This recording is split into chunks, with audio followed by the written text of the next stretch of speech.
안녕. 일단 우리 흰바람벽이 있어 한번 보도록 할게요. 자, 흰바람벽이 있어는 4주차 교재 맨 마지막 부분에 있었거든. 자, 그 부분 보면서 우리 쭉 정리 한번 해보자. 자, 여러분 백석 씨예요. 그쵸? 자, 이 백석이라고 하는 작가는 1930년대에 일제강점기 때 글을 썼던 작가이기도 하고 자신의 내면과 그 다음에 우리 민족 공동체에 대해서 이야기를 하는 작가라고 생각해 주시면 되는데요. 자, 우리 흰바람벽이 있어 라고 하는 걸 한번 시작을 해봅시다. 자, 오늘 저녁, 자, 이러면 시간적 배경, 오늘 저녁이 뭘 하는지 시간적 배경 뭘 하고 있는지 한번 찾아보자. 자, 이 좁다란 방 흰바람벽에 그러면 여러분 우리 이렇게 방이 만약에 있다고 해보면 그럼 이 방에 이렇게 세워진 이 가벽 있죠? 여러분 이 아주 얇은 벽이 흰색으로 된 벽이 있는데 그 벽에 있는 아주 좁은 방에서 이런 의미야. 그러면 이게 바로 공간적 배경이 돼야 되는 거지. 자, 이 흰바람 벽에서 어쩐지 쓸쓸한 것만 계속 오고 가고 있다고 얘기를 해요. 그러면 화자는 여러분 여기 이렇게 앉아서 이 흰바람 벽을 이렇게 바라보고 있는 거야. 이 바라보면서 왜 이렇게 쓸쓸한 게 계속 왔다 갔다 하지? 그런데 이 쓸쓸함이라고 하는 건 여러분 내가 내 내면이 쓸쓸하다라고 생각을 해줘야 되는 거예요. 그럼 화자는 지금 사실 뭘 하고 있냐면 내가 벽을 가만히 멍을 때리면서 나는 왜 이렇게 쓸쓸하지? 뭐가 나를 이렇게 쓸쓸하게 만들까? 이렇게 고민을 하고 있는 거야. 근데 지금 봐봐. 뭐뭐 하고 있을까? 우리 계속 작품 하면서 배웠잖아요. 뭐뭐 하고 있을까라고 이런 생각을 하고 있는 게 우리 성찰적 태도야. 그러면 여러분 이 쓸쓸한 것 때문에 화자에 뭐가 만들어지냐면 성찰의 태도가 만들어지는 거야. 그러면 오늘 저녁이라고 하는 시간은 뭐 하는 시간이냐면 내가 성찰을 하는 시간이라고 생각하면 되지. 쓸쓸함을 느끼는 시간이기도 하지만 성찰의 시간이기도 하고요. 좁다란 방이라고 하는 공간은 내가 여러분 성찰을 하는 공간이구나 이렇게 생각해 주시면 돼요. 그러면 이 쓸쓸함이 여러분 나를 성찰하게 만든 어떤 주된 정서구나. 이 글의 작품 전반에 흐르는 주된 정서구나 이렇게 생각해 주시면 돼요. 자, 이 흰바람 벽에 희미한 15촉 전등이 차가운 불빛을 내어 던지고 때글은 다 낡은 무명사체가 어두운 그림자를 씌우고 자 여기까지. 자, 이런 흰바람 벽은 다시 내가 성찰을 하게 만들어준다고 했으니까 내 내면을 비춰주는 도구예요.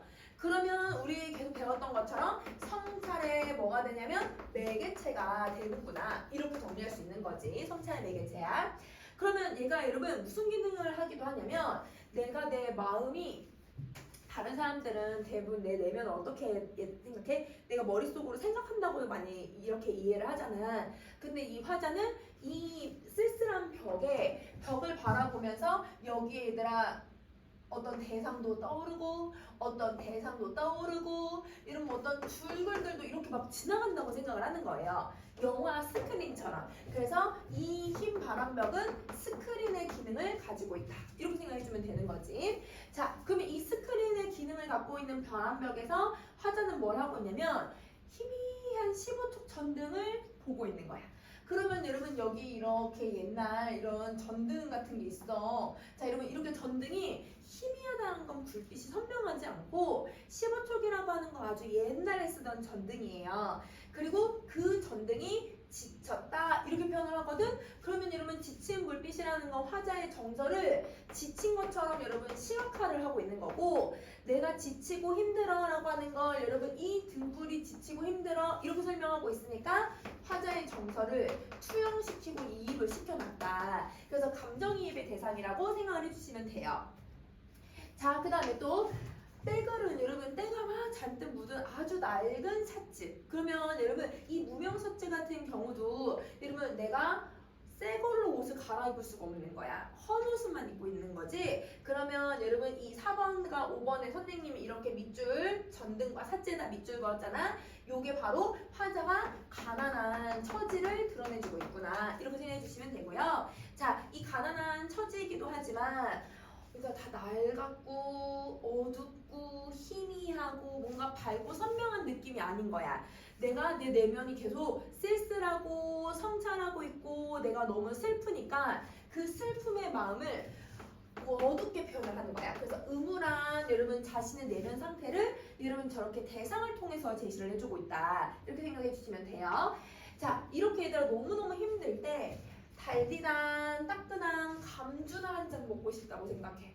너무 힘들면 여러분 사실 이제 어른들 술 한 잔 하나 때리고 싶다 이렇게 생각을 하거든. 그러면 여기서 감주도 술을 통해서 내가 소박하게 이 해소를 해보려고 하는 거야. 감주나 하나 먹고 싶은 건 여러분 사실 되게 소박한 소망이거든요. 이거 하나 먹고 싶다, 그치? 소박한 이미지도 하고, 감주라고 하는 건 여러분 이게 그냥 전통 음식, 전통 소주 이런 느낌이야. 향토적인 느낌을 만들어내기도 하고, 그리고 나의 마음속에 가지고 있는 근심 해소. 그치? 선생님이 얘들아 술 같은 경우는 두 가지 기능을 가지고 있다고 했어. 내가 흥취를 고조를 시키거나 근심을 해소하는 방식인데, 화자 자체가 지금 너무 힘들기 때문에 근심을 해소시키고 있다 이렇게 생각해 주시면 되죠. 자, 이 한 잔 먹고 싶다고 생각하는 내 가지가지 외로운 생각이 헤매인다. 그러면 여러분 내가 이런 생각을 들면서 외롭다라고 하는 생각이 어디 보이는 거야? 이 벽에 계속 외롭다라고 하는 생각이 드는 거예요. 그래서 화자의 주된 정서 쓸쓸한 외로움. 자, 그럼 여러분 달디라는 무슨 이미지야? 여러분 이거는 미각적인 이미지를 두드러지게 사용을 하고 있는 거고, 따끈한이라고 하는 건 그치 촉각적인 거예요. 그리고 여러분 요거 아까 이런 희미하다, 떼글은 이런 거 다 뭐가 되는 거야? 흰바람벽. 자, 여러분 요 세 가지는 모두 다 시각적으로 인식을 하고 있다 이렇게 생각을 해주면 되는 거지. 자, 그런데 여러분 갑자기 정면이 딱 전환이 되는 거예요. 왜? 스크린의 역할을 지금 바람벽이 해주고 있으니까. 자, 여러분 그런데 이것도 어떤 일인가? 이 흰 바람벽에 내가 외롭다고 생각하는 순간 내 어머니가 생각이 나는 거야. 그러면 여러분 여기서 정서가 어머니가 갑자기 딱 보이네? 반갑기도 하고 놀랍기도 하고 보고 싶은 어머니가 내 마음속에 있으니까 생각이 난 거잖아요. 그러면 어머니에 대한 그리움도 가지고 있고 이렇게 생각을 해주면 돼. 자, 그럼 여러분 여기까지 정리하셨으면 우리 그 아랫부분도 한번 보도록 할게요.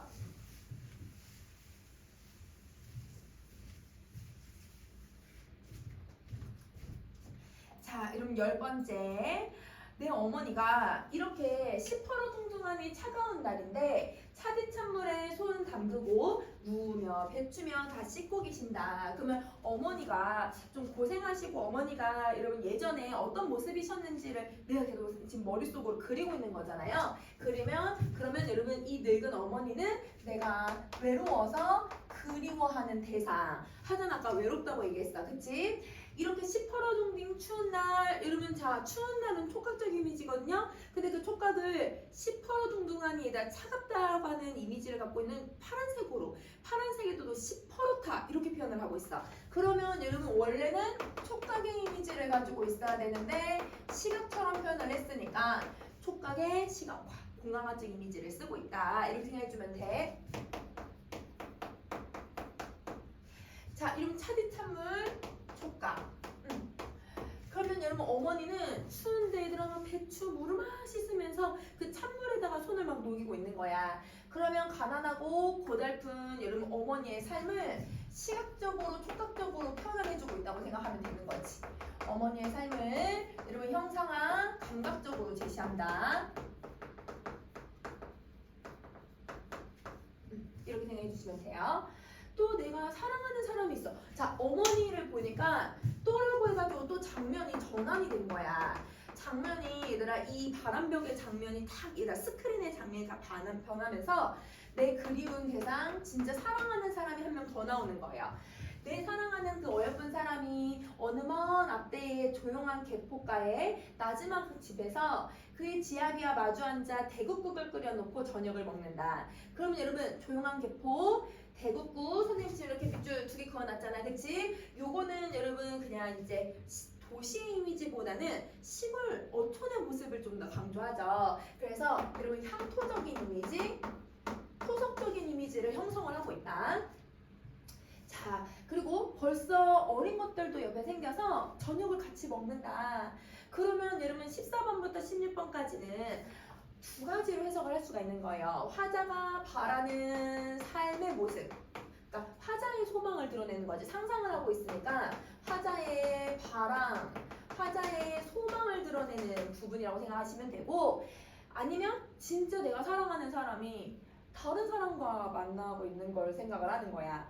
그러면 여러분 내 사랑하는 사람은 내 옆에 있어줘야 되는데 내가 너무 가난하고 외롭고 쓸쓸하고 내가 진짜 보잘것없는 사람이니까 내 옆에 있는 게 아니라 다른 타인과 행복한 가정을 꾸리고 있는 모습을 생각을 하는 거죠. 그렇게 해석을 해도 돼요. 그러면 여러분 이런 경우는 내 사랑하는 사람이 다른 사람이랑 가정을 꾸렸다고 생각을 해보자. 그럼 너무 외롭고 사실 이건 고통스러운 거지. 그런데 이렇게 해석을 하든 이렇게 해석하든 여러분 사실 공통적인 건 하나 있죠. 화자가 그리워하는 그리운 이의 부재, 내가 사랑하는 사람의 부재, 내 곁에 아무도 없다라고 하는 외로움이 두드러지게 나타난다라고 하는 그 부재, 그걸 얘기하고 있는 거야. 자, 그 다음 또 그런데 여러분 그런데라고 하면 또 장면에 그치 전환이 생기는 거야. 자, 장면이 딱 전환되면서 이즈막해서 어느 사이인가. 근데 여러분 이즈막하다라고 하는 뜻이 뭐냐면 시간이 어느 정도 지나서 시간이 느긋이 지나가서 그러면 여러분 내가 계속 성찰을 하는 시간이 오래되었다라고 하는 걸 보여주는 거예요. 그러면 여러분 내가 성찰하는 시간이 계속 되고 있다 이렇게 생각해주면 되는 거지. 자, 그 다음에 여러분 18번으로 가세요.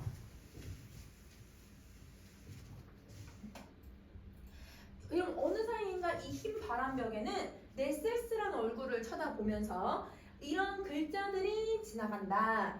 근데 얘들아 봐봐. 이 바람벽에 글자들이 나를 이렇게 쳐다본대. 그러면 여러분 지금 화자는 이렇게 앉아있고 여기 이렇게 벽이 스크린처럼 보이는 거잖아요. 그러면 화자는 얘를 이렇게 보고 있는데 화자가 보고 있는 것이 아니라 여기에 어떤 글자들이 지나가고 이 글자들이 화자를 바라보고 있다고 생각을 하고 있는 거야. 그러면 여러분 지금 뭐라고 했냐면 의인화를 되게 두드러지게 쓰기도 한 거고 의인화이기도 하지만 우리 1300곡 할 때도 배웠죠 여러분. 주체랑 객체가 바뀐 거예요. 원래는 내가 글자를 본다 이렇게 정리를 해야 되는데 글자가 나를 본다 이렇게 설명한 거야. 그러면 여러분 주어가 목적어가 정해져 있는데 목적어는 주어가 되고 주어는 목적어가 되고 있으니까 이 글은 의인화를 시켰다고 해도 되지만 주계 전도식 표현을 쓰고 있다. 이렇게 정리해 주시면 돼요. 그래서 옆에 따로 얘들아 의인화를 시키기도 한다. 이렇게 정리해 주자. 자, 그러면 여러분 이거는 자기를 여러분 사실 여기 쓰인 글자는 자기의 내면이거든요. 근데 이 자신의 내면을 자기가 어떻게 보고 있냐면 얘네들이 나를 보고 있네. 거리가 떨어져 있네. 거리가 떨어져 있다는 건 객관화, 대상화를 시키고 있다는 거야. 그러면 자신을 여러분 성찰하면서 여러분 내가 이 대상에 대해서 내면 인식을 어떤 식으로 받아들이고 있는 거냐면 객관적으로 그 다음에 대상화를 시켜서 내가 내 자신을 내면을 주관적으로 보는 게 아니라 내 내면을 따로 떼어놓고 대상화를 시키면서 아주 구체적으로 아주 자세하게 이러면 내가 나를 이렇게 거리감을 두어서 대상화를 시키고 있다고 생각해 주시면 돼요. 그래서 일부러 이런 주기전도식 표현을 쓰고 있다. 그러면 이 글자는 여러분 화자에 뭐라고 생각해 주면 되냐면 내면의식을 집약하고 있는 글자다. 그래서 이 글씨의 내용들은 화자의 내면이다. 성찰한 결과다. 이렇게 생각해 주면 되는 거야. 자, 그러면 우리 다음 페이지도 한번 넘어가 보자.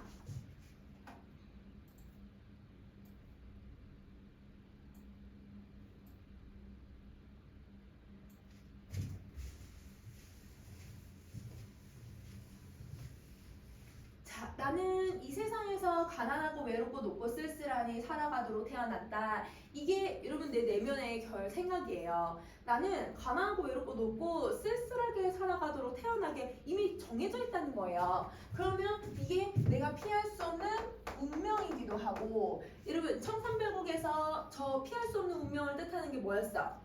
마치던 돌, 그치? 돌이 있었지? 자, 그 다음에 날 때부터 정해진 운명을 얘기를 해요.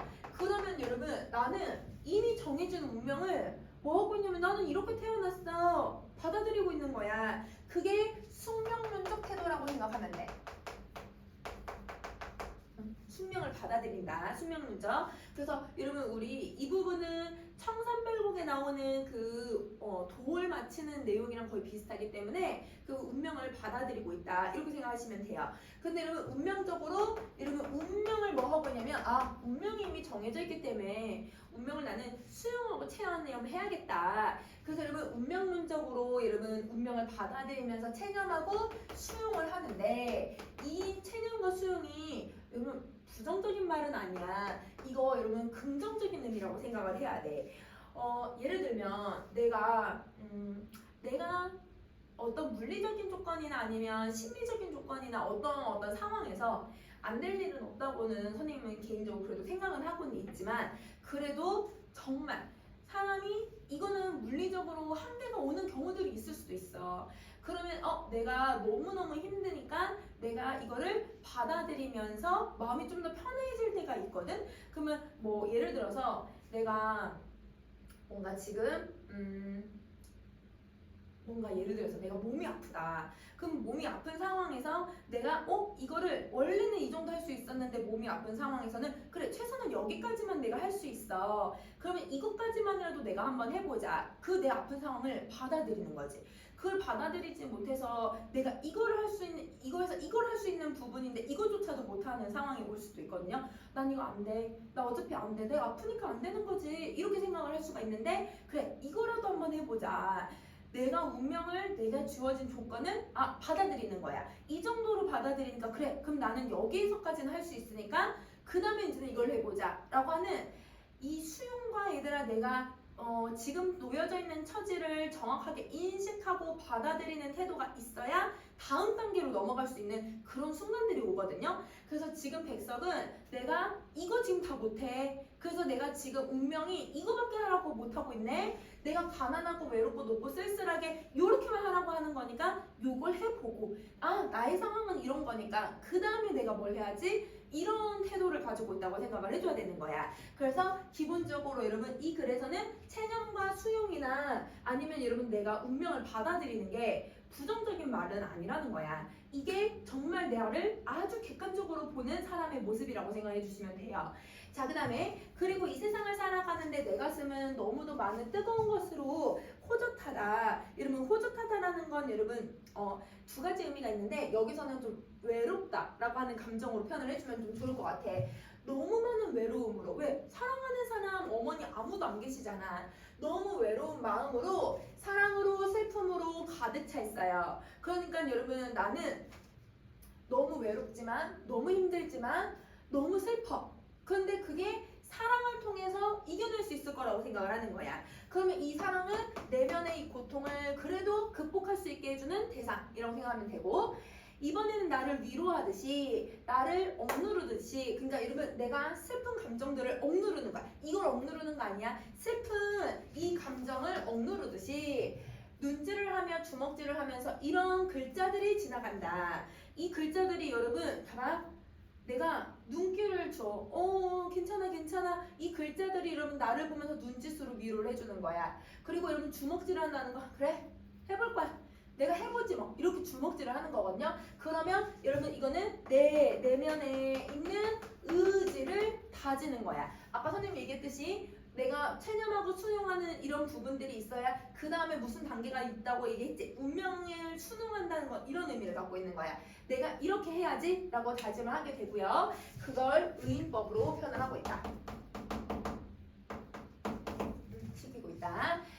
자, 하늘이 나를 세상에 내릴 때 가장 사랑하고 가장 사랑하는 것들을 모두 가난하고 외롭고 높고 쓸쓸하니 그리고 언제나 넘치는 사랑과 슬픔 속에서 살아가도록 하늘이 나에게 이렇게 만들어주신 거래요. 이게 내 운명이에요. 그러면 여러분 자 높고 쓸쓸한이라고 하는 말은 높다라는 게 뭐냐면 화자는 너무 가난하고 힘든 상황에서도 나의 고결함 나의 인간의 존엄성, 인간의 얘들아 내 본질 이거 놓치지 않겠다는 거야. 그러면 가난하지만 여러분 고결하게 살아가고자 하는 나의 모습 이렇게 생각해주면 되는 거지. 자 그러면 여러분 여기까지 했으면 옆에 이제 아랫부분 두 줄 더 가보도록 할게요. 자 초생딸과 바구지꽃과 짝새와 당나귀가 그러하듯이 그리고 프랑스 시잼과 도연명과 나이나 마이나 릴케가 그러하듯이. 그러면 여러분 그러하듯이 이렇게 만드신 거다 이렇게 얘기하고 있거든. 그러면 여러분 얘는 열거라고 보셔도 되고 이러듯이 만드신 거다라고 해서 여러분 도치로 보셔도 돼요. 여러분 지금 초생딸 다시 동그라미 표시할게. 여러분 초생딸 바구지꽃, 짝새, 당나귀, 프랑시스 잼, 도연명, 나이라 말케는 그리고 여기다 플러스 화자까지도 여러분 지금 동그라미 표시한 대상들은 모두 다 어떤 공통점을 가지고 있냐면 가난하고 외롭고 높고 쓸쓸하지만 넘치는 사랑과 슬픔 속에 살아가는 인물들인 거예요. 대상들인 거예요. 이 대상들처럼 나도 그래 나도 이런 사람이야. 나도 이렇게 힘들게 살아가는 이런 사람들과 똑같아. 이렇게 고결하게 살았던 사람들과 똑같아. 슬픔과 사랑이 가득했던 사람과 동일해. 그러면 나도 이들처럼 살아야지. 이렇게 다짐하는 거예요. 그러면 여러분 자 이들이 어떤 사람이냐면 화자가 여러분 동경하는 정말 뛰어난 시들을 썼던 작가들이야. 그래서 화자가 너무 사랑하는 사람이기도 하고 이들은 하늘이 귀해하는 대상들이에요. 귀하게 여겨서 가난하고 외롭고 높고 쓸쓸하게 살아가라고 했던 사람들인 거죠. 그리고 화자가 사랑하는 대상들이고요. 그리고 여러분 이들은 가난했고 힘든 상황 속에서도 억압의 상황에서도 그 누구보다 훌륭한 시들을 써내려갔다라고 하는 그 운명을 가지고 있는 사람들, 순수하고 고결함을 가지고 있는 존재들 이렇게 생각하면 될 것 같아. 그러면 여러분 나는 이들에 대해서 지향하고 이들처럼 살겠다라고 하는 뭐가 만들어지는 거야? 극복의지가 만들어진다고 생각해 주시면 돼요. 자, 그러면 여러분 25번부터 28번까지 내 내면에 대해서 이야기를 하고 있었잖아. 여기 옆에다 정리할게. 자, 25번부터 28번. 여러분 화자는 그 운명적인 체념에서는 벗어난 거야. 운명적인 체념에서 얘들아 그거 이제 벗어나서 자신의 삶을 수용을 하고 그리고 그걸 긍정적으로 받아들이는 단계를 하기 시작을 한 거예요. 아까 선생님이 얘기했던 부분이죠. 체념과 수용이 나쁜 게 아니라 이 체념을 하고 그 체념에서 수용을 하고 내 삶에 대해서 내 삶이 이런 거구나 라고 체념을 이제 수용을 하고 난 후에 긍정적으로 내 삶을 받아들이게 된다고. 그래서 선생님이 극복의지와 내가 지금 부정적인 상황들을 이겨보려고 하는 승화의 개념들이 나타나게 된다. 이렇게 정리해주면 될 것 같아. 자, 그러면 여러분 흰바람벽에 있어는 11쪽에 여러분 선생님 다시 한번 정리 한번 해볼 건데요. 정서를 한번 쭉 다시 한번 2번 요거 11쪽 여기에다가 우리 정서를 조금 한번 정리 한번 해봅시다.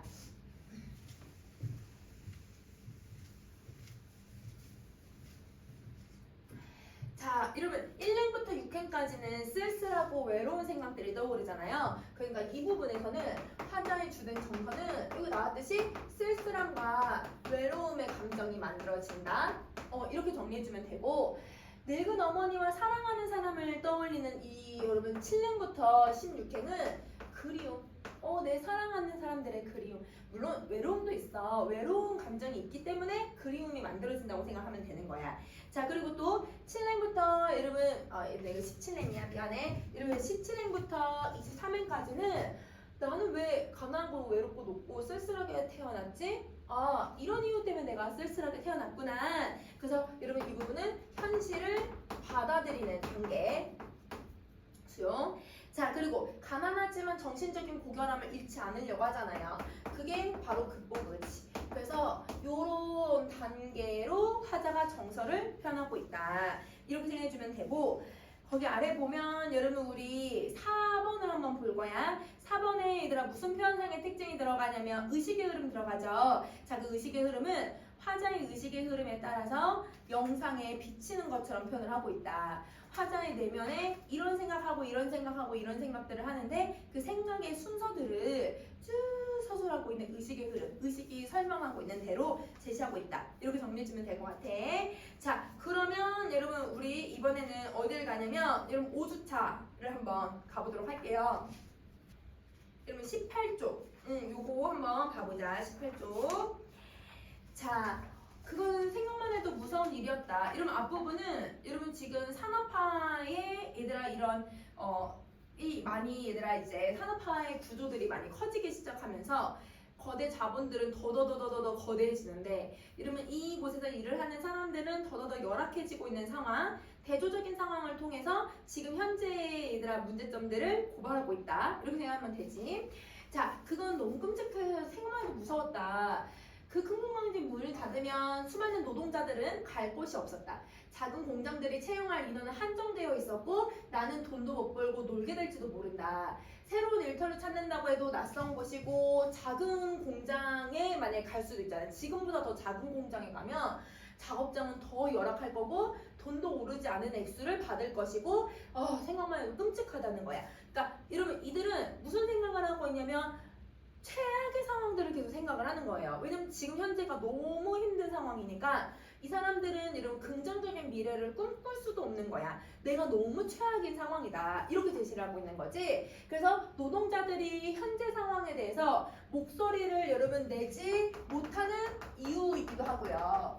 그리고 이걸 통해서 여러분 이 노동자들이 무서움을 느끼는 계기이기도 해요. 왜냐면 자기가 잘렸을 때 더더 얘들아 무슨 상황을 바랄 수 있으니까 최악의 상황이 올 수도 있으니까. 그래서 여러분 최악의 사정을 계속 가정하고 있는 거거든. 자, 작은 공장은 한정될 거야. 돈도 못 벌고 놀게 될 거야. 이러면 자기가 취직이 안 될 거라고 생각을 하고 있는 거잖아. 그런 것 자체가 다 최악을 가정하고 있기 때문이다. 노동자 대부분이 어른 나이에 들어와서 중요한 성장기의 3, 4년을 이 공장에서 보냈다.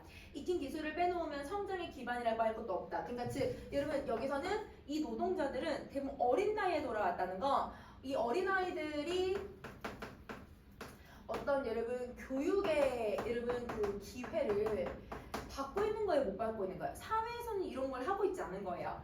이러면 사회 이 교육의 기회가 없고 바로 어린 나이부터 얘들아 뭘 하고 있냐면 생계를 뛰어드는 거예요. 그래서 여러분 이들에게 똑같이 배움의 기회, 똑같은 여러분 공부할 수 있는 기회 이런 것들이 사회에서 전반적으로 만들어지지 못하는 모습들도 비판의 대상이 될 수도 있다. 이렇게 생각해 주시면 돼요. 자, 그 다음 또 그리고 우리 공원들은 우리가 아는 만큼 사물을 이해하지 못했다. 왜? 얘들아 공부를 어렸을 때 해본 게 아니라 기본적으로 여러분 그 취업을 해서 얘들아 공장에서 일하는 경험이 이들 인생의 거의 대부분이란 말이야. 자, 그래서 아무도 땀으로 다진 기반을 잃고 싶지 않았다. 그 여러분 땀으로 다진 그 기반은 위에 나왔던 여러분 그 공장에서의 그 열악한 대우.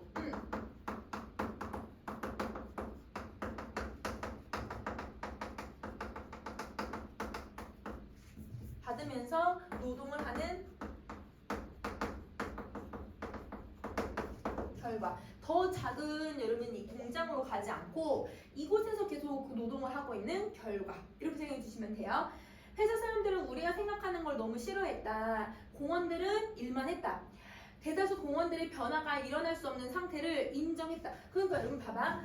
이게 물론 여러분 이 시대 상황에서 이들이 할 수 있는 게 별로 없었기도 해요. 근데 여러분 변화를 꿈꾸거나 이런 어떤 여러분 희망 여러분 내가 변화를 꿈꾸고자 하는 여러분 그런 의지 이런 게 아무것도 없는 거야. 그러니까 지금 현재에 만족하고 지금 현재 사실 너무 열악한 상황에서 개선하고자 하는 의지가 아무도 없더라고 하는 거죠.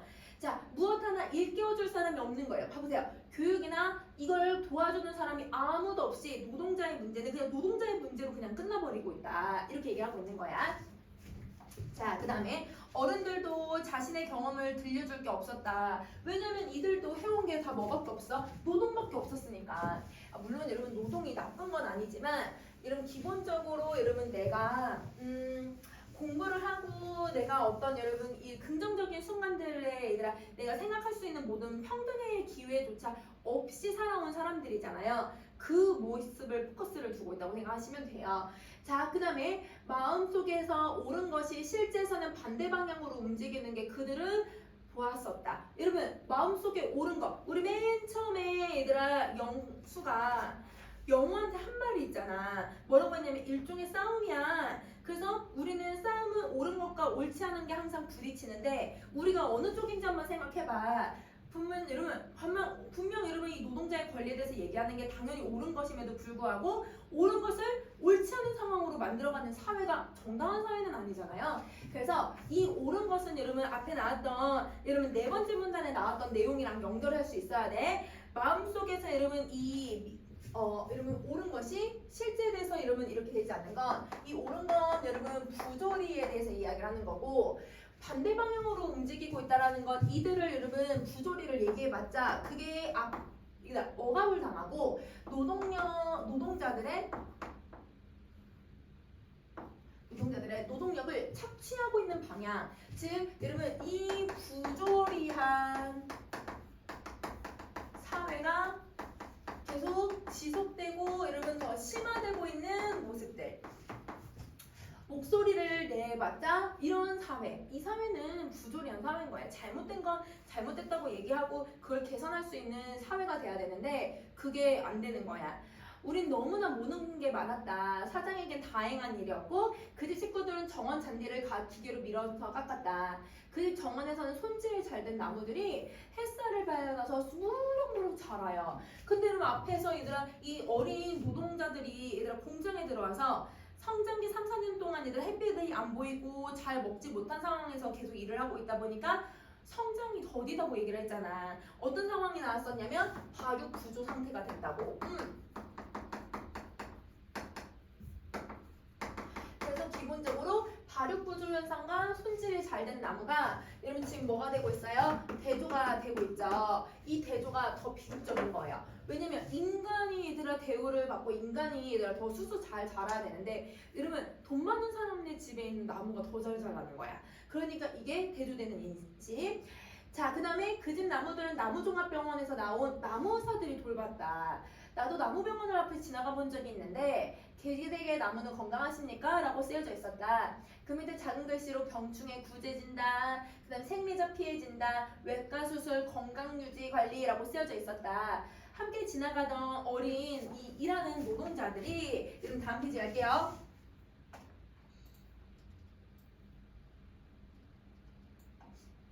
우리 집엔 나무가 없습니다. 나는 건강하지 못합니다. 라는 말을 하고 나니 우리는 배를 잡고 웃었다. 뭐가 그렇게 웃었는지 모르겠다. 여러분 이 웃음은 여러분 내가 시대에 대한 자조, 시대에 대한 비판이라고 생각해주면 돼요. 사장집에 있는 나무보다 못한 여러분 이 노동자의 삶을 여러분 웃음거리로 만들고 있죠. 풍자하고 있는 거예요. 현실의 부조리를 비판하려는 의도에서 이야기를 하고 있다. 그래서 이 웃음은 신체가 좋아서 웃는 게 아니라 여러분 자조적 현실에 대한 여러분 이건 냉소적인 그런 모습이다라고 생각을 해줘야 돼. 자, 형은 웃옷을 벗어서 나의 등을 올려주었다. 이러면 이게 7번까지가 과거고요. 여기부터는 다시 현재로 돌아와요. 이게 얘들아 과거랑 현재를 되게 모호하게 계속 서술을 해줄 거야. 과거, 현재의 모호함. 그래서 이게 과거인지 현재인지 이게 현재인지 과거인지 얘들아 계속 구별이 안 가게끔 서술을 해주는 거야. 왜? 이들의 삶은 예전이나 지금이나 이런 삶이 계속 반복되고 있으니까. 풀숲으로 들어간 형의 바짓가랑에도 이슬을 젖었다. 영희를 보았다는 사람은 주전뱅이 아저씨밖에 없어. 비행 접시가 내렸다는 곳이 여기야. 밤새도록 뭘 봤니? 형은 내가 그 아저씨 말을 믿었을 것 같아? 아니? 그러면 여러분 이 둘은 지금 영희를 계속 찾고 있는 상황이라고 생각하시면 돼요. 찾을 때는 있어야지. 영희가 어디로 갔는지를 지금 아무도 모르는 상황. 그래서 술을 잔뜩 맞은 아저씨가 보기는 했지만 영희를 찾을 수 없는 상황. 그만 들어가자. 영희가 왜 집을 나간 것 같아? 너희들 때문이야. 엄마는 말했다. 너희들이 핑핑 놀고 있기 때문에 나갔어. 돈도 없고 집도 없고 모든 게 너희들 책임이야. 다른 아이들은 멀쩡하게 남아서 일을 하는데 너희들은 왜 쫓겨났니? 자, 이러면 다른 아이들은 부조리한 거를 여러분 옳은 것을 이런 말을 안 했기 때문이에요. 그래서 여러분 부조리한 상황을 여러분 이거에 대해서 고발하지 않았기 때문이고 영수랑 영호는 여러분 이 부조리한 것들을 여러분 뭘 했어? 고발을 했기 때문인 거야. 그러면 사실 우리가 생각했을 때는 이런 부조리에 대해서 이야기한 사람이 더 대우를 받고 이들이 얘들아 이 사회를 바꿀 수 있는 거라고 생각을 해야 되는데 근데 이렇지 않다는 거야. 현실은 그렇지 않다는 거야. 그래서 영호와 영수의 상황 나오죠. 이러면 노동운동을 하다가 이러면 집에 들어가. 지금 쫓겨나서 집에만 있는 상황. 이렇게 정리해주면 되지. 자, 여러분 21번 갈게. 행복동 생활의 마지막 며칠은 우리에게는 악몽과도 같았다. 우리는 영희를 찾아서 헤매었다. 영희를 본 사람은 아무도 없었다. 영희는 가방을 들고 가지도 않고 갖고 나간 건 줄 끊어진 기타와 펜치꽃 두 송이. 여러분 이 기타 영희가 너무너무 사고 싶고 영희가 노래를 부르면서 이 영수가 봤을 때는 오 우리 동생 너무 예쁘다 이렇게 많이 생각했던 거거든요. 이게 여러분 기타는 영희의 꿈이에요. 꿈. 그러면 여러분 그 꿈이 얘들아 지금 끊어져 버린 상황이잖아. 그러니까 여러분 좌절된 영희의 꿈과 희망. 그러면 여러분 이 줄 끊어진 기타는 여러분 뭐랑 비슷하냐면 아빠가 가지고 있는 제목 있는 작은 공 있죠. 공은 포물선을 타고 올라가서 상승하는 것처럼 보이지만 따라 떨어져서 결국은 여러분 좌절되는 사회적 약자의 희망이잖아. 그래서 그거랑 똑같은 의미를 갖고 있어. 근데 여러분 펜지꽃은 여러분 선생님 이렇게 얘가 엄청 낮게 이렇게 땅에 올라와요. 그리고 이 줄기가 되게 얇아서 이런 식으로 여러분 이렇게 꽃이 피거든요. 여기 이렇게 무늬 이렇게 있고 색깔 바람에 계속 흔들려. 되게 얘들아 연약하고 되게 예뻐. 그러니까 여러분 영희 예쁘고 영희는 계속 울거든. 연약한 아이야. 그러니까 이 펜지꽃은 누굴 상징하고 있냐면 영희가 가지고 있던 그 순수하고 영희의 그 연약한 모습과 아름다운 모습을 상징을 하는 거야. 그래서 선생님도 우선은 영희가 가지고 있었던 순수성에 대해서 설명을 할게요. 자, 나는 좀 큰 돌멩이를 집어 던졌다. 이번에도 소리를 들을 수가 없었다. 밤물결이 추초 사이로 밀려왔다. 지섭이 이발관집 공터를 지나서 곧장 걸어오고 있었다. 여러분 이 지섭은 여러분 지금 선생님 그냥 대놓고 그냥 써버릴 건데 학생 운동가, 사회가 부조리하다라고 고발하는 지식인이라고 생각해 주시면 돼요.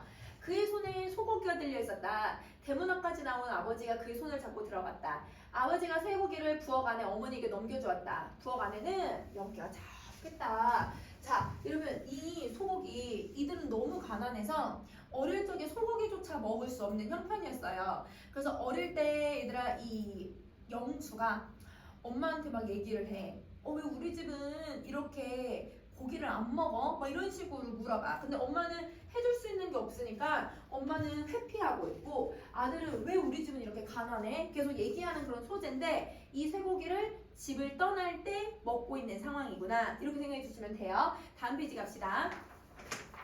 자, 이 안쪽에 아궁이 앞에 엎드려서 불을 피우고 있었다. 형은 눈물을 씻으면서 일어나서 아궁이를 나무에 넣었다. 어머니는 밖으로 나와서 눈물을 씻었고 우리는 며칠 동안 명인의 집에서 나온 나무를 쪼개 썼다. 왜냐면 명인의 집은 이미 다 철거해서 다 없어진 상황이거든. 그래서 나무나 아니면 여러분 이런 자재들이 막 널브러져 있으니까 그걸 갖다가 와서 불을 떼는 거예요. 형은 명인의 안방 문설주를 쪼개서 아궁이에 넣고 있었고 형의 몸에서는 연기 냄새가 났다. 아버지가 밭은 김치, 연기가 계속 나니까 아버지와 지섭은 아무 말도 하지 못했다. 그러니까 여러분 이 침묵은 사실은 여러분 되게 무거운 침묵이죠. 이 현실에 대한 고뇌예요. 이들이 놓인 상황, 이들이 놓인 여러분 이런 모습에 대한 고뇌라고 생각해주면 돼. 지섭은 아버지에게 빌려준 책을 읽었다. 그리고 아버지는 그가 감옥살이를 했다고 한다. 아버지의 말에 의하면 그건 잘못한 게 없는데 감옥에 갔다고 얘기를 했다. 그러니까 여러분 봐봐. 잘못하지 않았는데 왜 감옥을 가? 그거는 사회가 뭔가 잘못된 게 있다는 뜻이잖아. 그래서 잘못된 사회에 대해서 여러분 저항을 하다가 그래서 감옥에 갔다 온 나름의 이제 책을 읽는다는 건 지식인이기도 하고 그리고 대학생 여러분 학생 운동가나 대학생이었구나 이렇게 생각해 주시면 돼요. 그는 마루에 앉아서 책을 읽었다. 형과 나는 시멘트 가방에서 다 밖을 봤다. 집들이 다 헐려서 동사무소가 바로 보였다. 여러분 집들이 다 헐려 있다는 건 여러분 강제 철거된 여러분 이 동네가 어디였지? 강제 철거된 여러분 낙원구 행복동 이 모습이야. 강제 철거된 낙원구 행복동. 자, 그 다음에 그 너머로 밝고 깨끗한 주택가가 보였다. 자, 여러분 깨끗한 주택가랑 이들이 살고 있는 여러분 낙원구 행복동 이 집 있죠? 낙원구 행복동에 살고 있는 여러분 이 도시 빈민층들의 모습은 주택가 막 2층 집으로 되어 있어. 일단 너무 깨끗하고 너무 좋은 집들이야. 그 집은 철거가 안 돼. 왜? 이미 돈이 많은 사람들이 살고 있으니까. 근데 낙원구 행복동은 이런 사람들이 다 그 가난한 도시노동자들이 살고 있는 곳이니까 빈부격차가 뚜렷하게 드러나고 있는 대조. 이걸 쓰고 있는 거야. 자, 그 빈부의 모습이 나타나죠. 하여튼 바른 쪽은 슈퍼마켓이 있는 큰 길이다. 영희가 한때 일했던 빵집이 보였다. 내가 현관에가 유리창에서 본 영희는 정말 예뻤다. 이건 과거를 뭐하고 있는 거야 얘들아? 그렇지, 영희를 생각하는 거지. 회상하고 있는 부분이야. 아무도 영희가 난쟁이의 딸일 것이라고 믿으려고 하지 않았다. 왜? 사람들은 난쟁이에서 어떻게 저런 딸이 나와? 편견을 가지고 이러면 아버지를 보고 있었기 때문인 거죠. 자, 우리는 끝내 영희를 찾지는 못했다. 그래서 영희는 여러분 이곳에 지금 없다라고 생각해 주시면 돼요. 그래서 이러면 철거를 당하기 바로 직전까지 영희를 찾을 수는 없는 거야. 자, 22번 갈게. 자, 부엌에서 고깃국 끓이는 냄새가 났다. 그 고기 굽는 냄새도 났고 어머니가 상을 내려서 행주질을 했다. 동사무소 앞에 사람들이 모였다. 쇠망치를 든 사람들이었다. 이 사람들은 여러분 영호의 집을 뭐 하러 온 사람들이에요? 그치, 철거하려고 오는 사람이에요. 오늘 철거 마지막 날. 자, 그들이 헐어버린 집들 공터를 가로질러서 바로 우리 집을 향해서 오고 있었다. 내가 대문을 잠갔다. 어머님 밥상을 차렸어. 형이 상을 들여다가 마루에 놓았고 형은 나를 걱정했고 괜한 걱정이었다. 여러분 문장 지금 점점 어떻게 돼요? 이 부분이 이제 철거를 당하는 순간이잖아요. 철거를 당할 어떤 순간이 오고 있는데 이게 얘들아 점점 그 순간에 가까워질수록 여러분 특이점 나오지 않아 얘들아? 문장의 길이가 엄청 짧아지지. 그치? 이러면 여기서 문장의 길이가 짧아져요. 그래서 길이가 단문의 형식으로 되어 있으니까 그러면 이걸 우리 무슨 체라고 한다고? 그렇지, 여기가 간결체가 나온다. 이렇게 생각을 해주면 돼. 물론 앞부분도 간결체 많아 얘들아. 자, 형이 얘들아 왜 나를 걱정하냐면 영호는 진짜 욱하는 성격이거든요. 그래서 영호는 이러면 욱하기도 하고 성격 자체가 다른 가족들과는 다르게 다혈질의 성격인데 형은 꼭 얘네가 또 싸울 거 아닌가? 우리 동생 영호가 또 이제 그 사람들이랑 싸우면 어떡하지? 라고 하는 그런 걱정을 하고 있다고 생각해주면 될 것 같아. 그들이 쇠망치로 머리를 내리친다 해도 나는 가만히 있을 거다. 이러면 그렇게 다혈질이고 그렇게 욱하고 그렇게 저항하던 여러분 영호도 결국은 아무것도 하지 않겠대요. 왜냐면 이 상황을 바꿀 수 있는 건 없거든요. 그러면 여러분 이 소외계층들이 느껴야 하는 그 무기력증, 이게 여러분 이런 성격을 가지고 있던 영호에게도 나타나는 거야. 그러니까 현실은 바꿀 수가 없다. 아예 바꿀 수 없다. 이렇게 생각을 해주면 돼. 이 부분은 현실을 바꿀 수 있다라는 게 없어. 자, 아버지가 수저를 들었고 그 옆자리에 지섭이 수저를 들고 어머니는 마루 끝에 앉아서 국을 드셨다. 형과 나는 밥을 국에 말았다. 대문을 두드리는 소리가 들었다. 우리는 꼼짝도 않고 식사를 했고 영희가 이 시간에 어떤 식탁을 대하고 있을지 우리는 알 수가 없었다. 아직도 영희를 찾지는 못했으니까. 그치? 자, 우리의 밥상에 우리 선조들 때부터 묶어 흘러보낸 시간들이 올라앉아 있었다. 그걸 잡아서 칼날로 눌렀다면 피, 눈물, 힘없는 웃음소리, 그리고 밭은 기침소리, 아버지가 내는 소리, 그리고 그 마디마디마다 아마 떨어졌을 것이다. 자, 그러면 여러분 이 말은 이들이 살아온 여러분 이제 내력들을 한번 생각을 해보는 거예요. 자, 영의 조상들의 그 삶이 이 식탁에도 있다고 생각을 하는 거잖아. 그 식탁에 얘들아 칼로 누르면 이런 소리들, 이런 모습들이 나타날 거라는 거야. 그러면 우리만 여러분 아버지처럼 이렇게 밭은 기침을 아버지만 갖고 있는 게 아니라 아버지의 아버지, 아버지의 할아버지, 아버지의 증조할아버지, 여러분 이렇게 모든 선조들이 이런 삶을 살아왔다는 거야. 실제로 여러분 이 여기서는 그래서는 영수의 시점엔 나오지만 여러분 이 난쟁이 가족들은 어머니 아버지 모두 다 노비 계층들의 후손이었거든요. 그러니까 그 선조 때들부터 우리는 억압을 받는 게 당연했어. 이걸 얘기하고 있는 거지. 영의 조상들도 사회의 하층민으로서 이러면 무시당하고 힘들게 살아왔다는 걸 여러분 이 영어의 말에서 암시해야 된다. 이렇게 정리해 주시면 돼요. 대문을 두드리던 사람은 집을 싸고 돌았고 우리 시멘트 담을 부쉈다. 먼저 구멍이 뚫리더니 담이 내려앉았고 먼지가 올라오고 어머니는 그걸 참아 볼 수가 없으니까 돌아앉는 거야. 자, 이거는 참아 볼 수 없음. 집이 흘리는 걸 당연히 보고 있을 수 있는 그 사람은 없죠. 어머니 마음이 지금 너무 쓰린 거야. 우리는 말없이 식사를 계속했다. 아버지가 구운 쇠고기를 형과 나의 밥그릇에 여러분 계속 아버지는 올려주는 거예요. 자, 여러분 우리 다음 페이지 갑시다.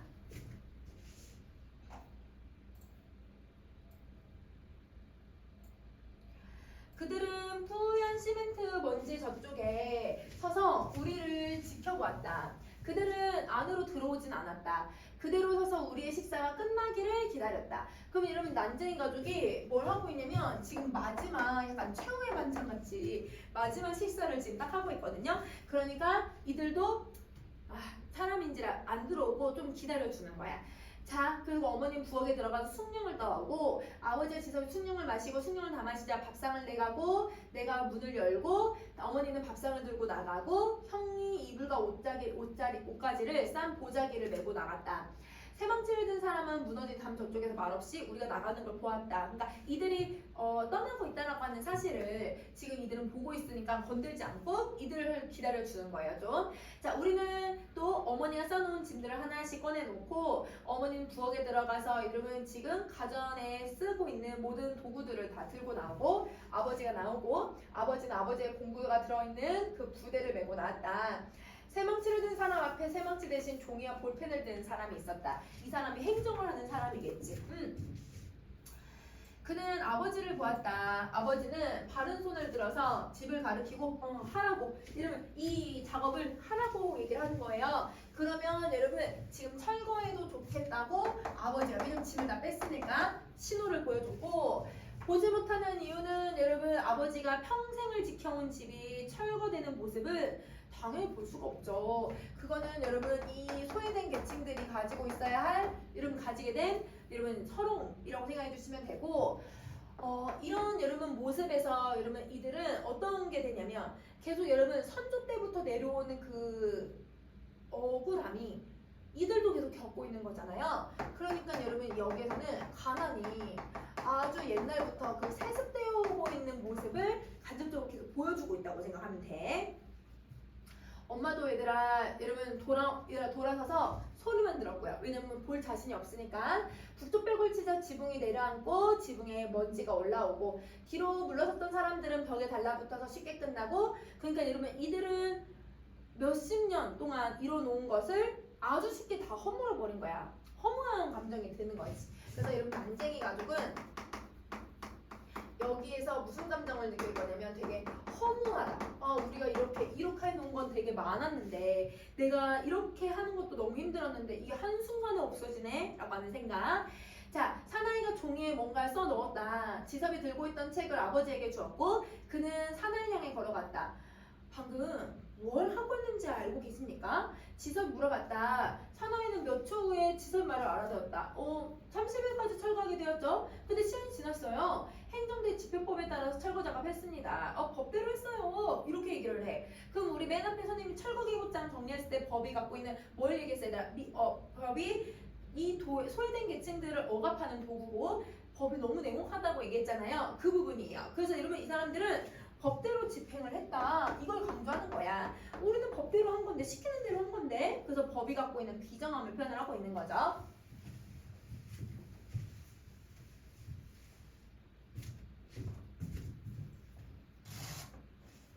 자, 그 다음에 이런 아랫부분 사나이는 돌아서려고 했다. 지섭이 재빨리 붙잡으면서 여러분 지섭이가 말을 다 해주고 있다고 생각하면 될 것 같아.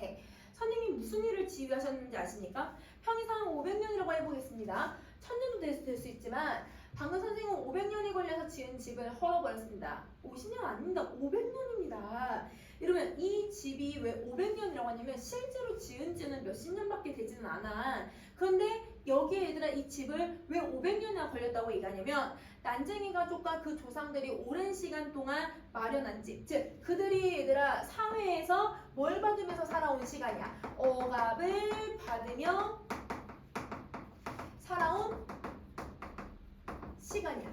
가난이 세습되고 여러분 노동을 해야 하는 삶이 당연했고 이들은 노비로서 평생을 하층민으로 생활을 해왔잖아요. 그 시간의 내력이에요. 사회는 그들을 여러분 어떤 개선해주고 그들을 위해서 뭔가 해주는 게 아니라 그들을 계속 얘들아 이 가난이 세습되게 만드는 구조 속에 살아가게끔 만들고 있다는 거야. 그러면 여러분 가족들의 내력이기도 하지만 여러분 이게 억압을 받아온 사회적인 부조리가 계속 여러분 내려오는 그 모습을 표현하고 있는 부분이라고 생각을 해주면 돼. 여러분 다음 페이지 갈게요.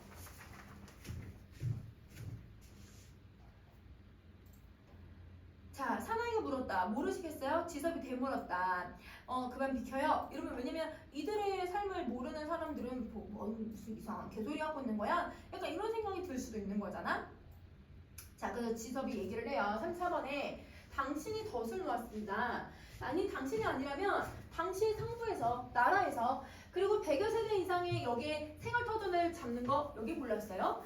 덫을 놓는 거 아닙니까? 가서 말해요. 내가 치더라고. 이러면 이 지섭이 사회에 대해서 얘기하죠. 이들이 여기서 100여 세대라고 하면 여러분 거기에 이러면 엄마 아빠 이런 가족들 5명 정도 설명한다고 하면 500명에서 한 700명 정도 되는 이런 모든 사람들이 한 곳에 얘들아 여기서 살아온 시간들이 있는데 그 시간들을 여러분 어느 하나 얘들아 도와주는 거 없이 강제로 그냥 다 철거시키고 내쫓고 있는 상황이잖아요. 이 도시 하층민들이 이런 대우를 받아도 되는 거냐? 이들은 사람이 아니냐? 이런 식으로 막 항변을 하는 거야. 그러면 이러면 지섭의 사회에 대한 비판의 목소리고 노동자와 소외 계층들이 읽어놓은 여러분 그 생활 터전, 보금자리 이런 거지. 생활 터전을 이러면 이 빼앗는 자본가들의 이런 태도, 또 돈이 있는 사람들의 이런 태도가 말이 안 된다. 너희들은 뭔데 이거를 하고 있냐. 그러니까 여기서는 계속 얘들아 빈과 부, 응? 이러면 노동자와 자본가, 계속 이분법적으로 대립하고 있는 거 아시겠죠? 이들이 대립하고 있어요. 살만하고 있던 사나이는 고개를 돌리지 못했다. 지섭의 주먹이 그대로 들어갔기 때문이다. 사나이는 두 손으로 얼굴을 감싸면서 상체를 수그렸고 피가 나고 지섭이 또 쳤다. 사나이는 앞으로 또 푹 쓰러졌고 우린 말릴 수도 없었다. 세방치를 든 사람도 왜냐면 너무 당황해서 아니 저 사람 왜 때리지? 이렇게 생각을 했으니까 그들은 뒤늦게 몰려와서 지섭이 막 달려들어서 한 번에 치고받고 그리고 형과 내가 나설 차례였다. 봐봐 이러면 영호도 욱해. 이러면 영호는 다혈질이라고 했잖아. 그러니까 지섭을 향해서 같이 맞서야 된다고 생각을 하는 거죠. 그런데 아버지가 우리 팔을 딱 잡아요. 못하게 막는 거죠. 놔둬라. 여러분 이게 놔둬라는 게 무슨 의미인지 한번 보자. 아는 사람이 말하도록 해라. 자, 여러분 여기서 지섭은 어떤 사람이라고 했어, 얘들아? 지식인. 그치, 지식인이잖아. 그래서 사회 문제를 정확하게 판단할 수 있고 사회 문제에 대해서 얘들아 이야기할 수 있는 사람인 거예요. 그래서 여러분 사회 문제를 여러분 인식할 수 있는 지식인들이 사회 구조리에 대해서 목소리를 내야 된다라고 하는 작가의 인식이 아버지의 말에 반영되어 있다고 생각을 해주면 돼. 그래서 아는 사람들이 말을 해줘야 되는데 아무리 봐도 지금 노동자들도 제대로 말을 못하는 상황이었잖아요. 그러니까 이렇게 힘 있는 사람들이 말을 해줘야 되는데 그게 안 되네. 이걸 비판을 하고 있는 거야. 자, 그래서 일은 간단히 끝났죠. 왜냐면 1대 4로 그냥 다구리 당하고 있었으니까 다구리? 약간 이렇게 당하고 있었으니까 사나이는 일어나고 지섭은 땅에 죽은 듯이 쓰러져 있었다. 지섭을 일으켜 세우고 어머니는 울었다. 그쵸? 무섭죠 이런 상황이. 그 다음에 지섭의 얼굴은 피가 젖었고 피는 머리에서부터 흘러내리고 사람들은 지섭을 끌고 갔다. 왜? 지금 행정을 얘들아 방해를 했으니까 공무집행 방해야. 그러니까 얘들아 경찰서로 끌고 가고 있다. 이렇게 생각하면 되지. 자, 아버지는 돌아서더니 들고 있던 책을 형에게 주었다. 그들을 향해서 걸어갔다. 아버지의 작은 그림자가 아버지를 따라갔다. 여러분 아버지가 얘들아 그 그림자가 낮으니까 작게 생긴다고 해도 되지만 아버지는 어떤 사람이에요? 소외된 계층을 상징하는 진짜 난쟁이잖아요. 난쟁이니까 그 작은 그림자는 육체적 약자의 의미도 있겠지만 여러분 아버지가 정말 아무것도 할 수 없는 사회적인 약자구나. 이렇게 얘들아 지석이 맡고 있어도 아무것도 할 수 없이 철거를 당하고 쫓겨나와야 되는 상황이구나. 이렇게 생각해 주시면 돼요. 잠이 나를 눌러왔다. 얘들아 갑자기 여기서 왜 잠을 자냐면 이게 잠이라고 하는 게 뭘 상징하고 있냐면 여러분 그냥 내가 이 현실이 너무 믿기지가 않는 거야. 이 현실이 믿기지가 않으니까 이 현실을 외면하고 싶은 거라고 생각해 주시면 돼요. 소외계층이 가지고 있는 그 무기력함을 얘기하는 거고 그 현실을 얘들아 뭐 하기 위해서야? 도피하기 위해서야.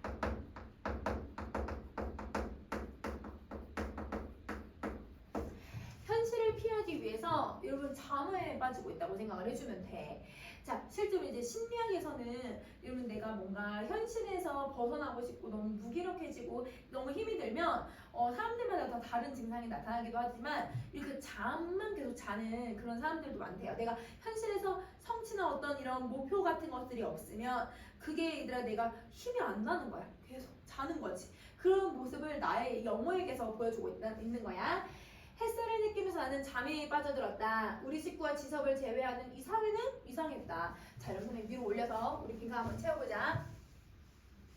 자, 여러분 영어가 인식하는 사회는 어떤 사회냐면 이상한 사회야. 왜냐면 이 부조리한 일이 우리는 옳지 않고 당연하면 안 되는데 이 사회는 여러분 이 부조리한 일이 정상적이에요.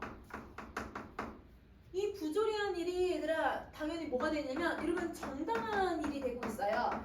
이런 일이 되고 있는 세상이 이상하다고 생각이 드는 거고 그리고 아버지하고 지석도 이상하다. 왜냐면 아버지와 지석은 둘 다 책을 읽고 있잖아. 이 책 자체가 둘 다 얘들아 뭘 꿈꾸고 있냐면 이 현실에서 벗어나고 있는 이상세계를 꿈꾸고 있는 사람들이에요. 그러니까 영어의 인식은 이들을 이해할 수가 없는 거예요. 아니 현실도 지금 막막해서 살기 힘든데 뭔 이상세계야? 이상세계를 꿈꾸는 그런 겨를이 있어? 이렇게 생각을 하는 거야. 나는 햇살에서 꿈을 꾸었다. 영희는 펜지꽃 두 송이. 자, 여러분 이 펜지꽃 두 송이 누구를 상징하는 거였어? 영희의 그치 순수성을 상징하는 말이었죠. 자, 그걸 공장 폐수 속에 넣고 있었다. 여러분 영호의 꿈이기는 하지만 여러분 상징적 의미가 되게 두드러져 있어. 영희가 얘들아 이걸 던진다는 건 여러분 이 공장의 폐수가 막 흘러내리는 건 산업화와 도시화를 상징하는 거죠. 공장에서 나오는 것들이니까 산업화와 도시화에서 영희가 얘들아 가지고 있던 그 인간의 본연의 순수성과 영희의 그 꿈을 지키기가 어렵다라는 걸 상징을 해주는 거야. 여러분 우리 나상에서 나왔듯이 전쟁이 인간의 그 순수성을 얘들아 없어버리게 말살하고 있는 것처럼 이 산업화와 도시화라고 하는 사회적인 배경이 한 개인의 꿈과 이런 희망들을 몰살시키고 있다. 이걸 이루어질 수 없게끔 만들고 있다. 이렇게 생각해 주시면 돼요. 자, 여러분 23쪽 다음 페이지 가시고 김사장 집에서 생활하다가 기회를 엿본 영희는 가족의 입주권을 훔쳐서 도망친다. 입주 신청을 마치고 옛날 집으로 돌아왔지만 이미 집은 다 철거되고 없잖아. 그래서 아버지는 죽었다는 말을 듣는다. 그래서 여러분 어떤 모습이 들어요? 그쵸, 비극적인 결말의 모습이 들어가 있다. 이렇게 생각해 주면 되는 거지. 자, 여러분 그 다음 페이지에 있는 내용들은 여러분 선생님이랑 정리 다 해봤고 그래서 여러분 25쪽에 있는 내용들 한번 쭉 읽어보시면 난소공까지 내용을 다 정리했어요.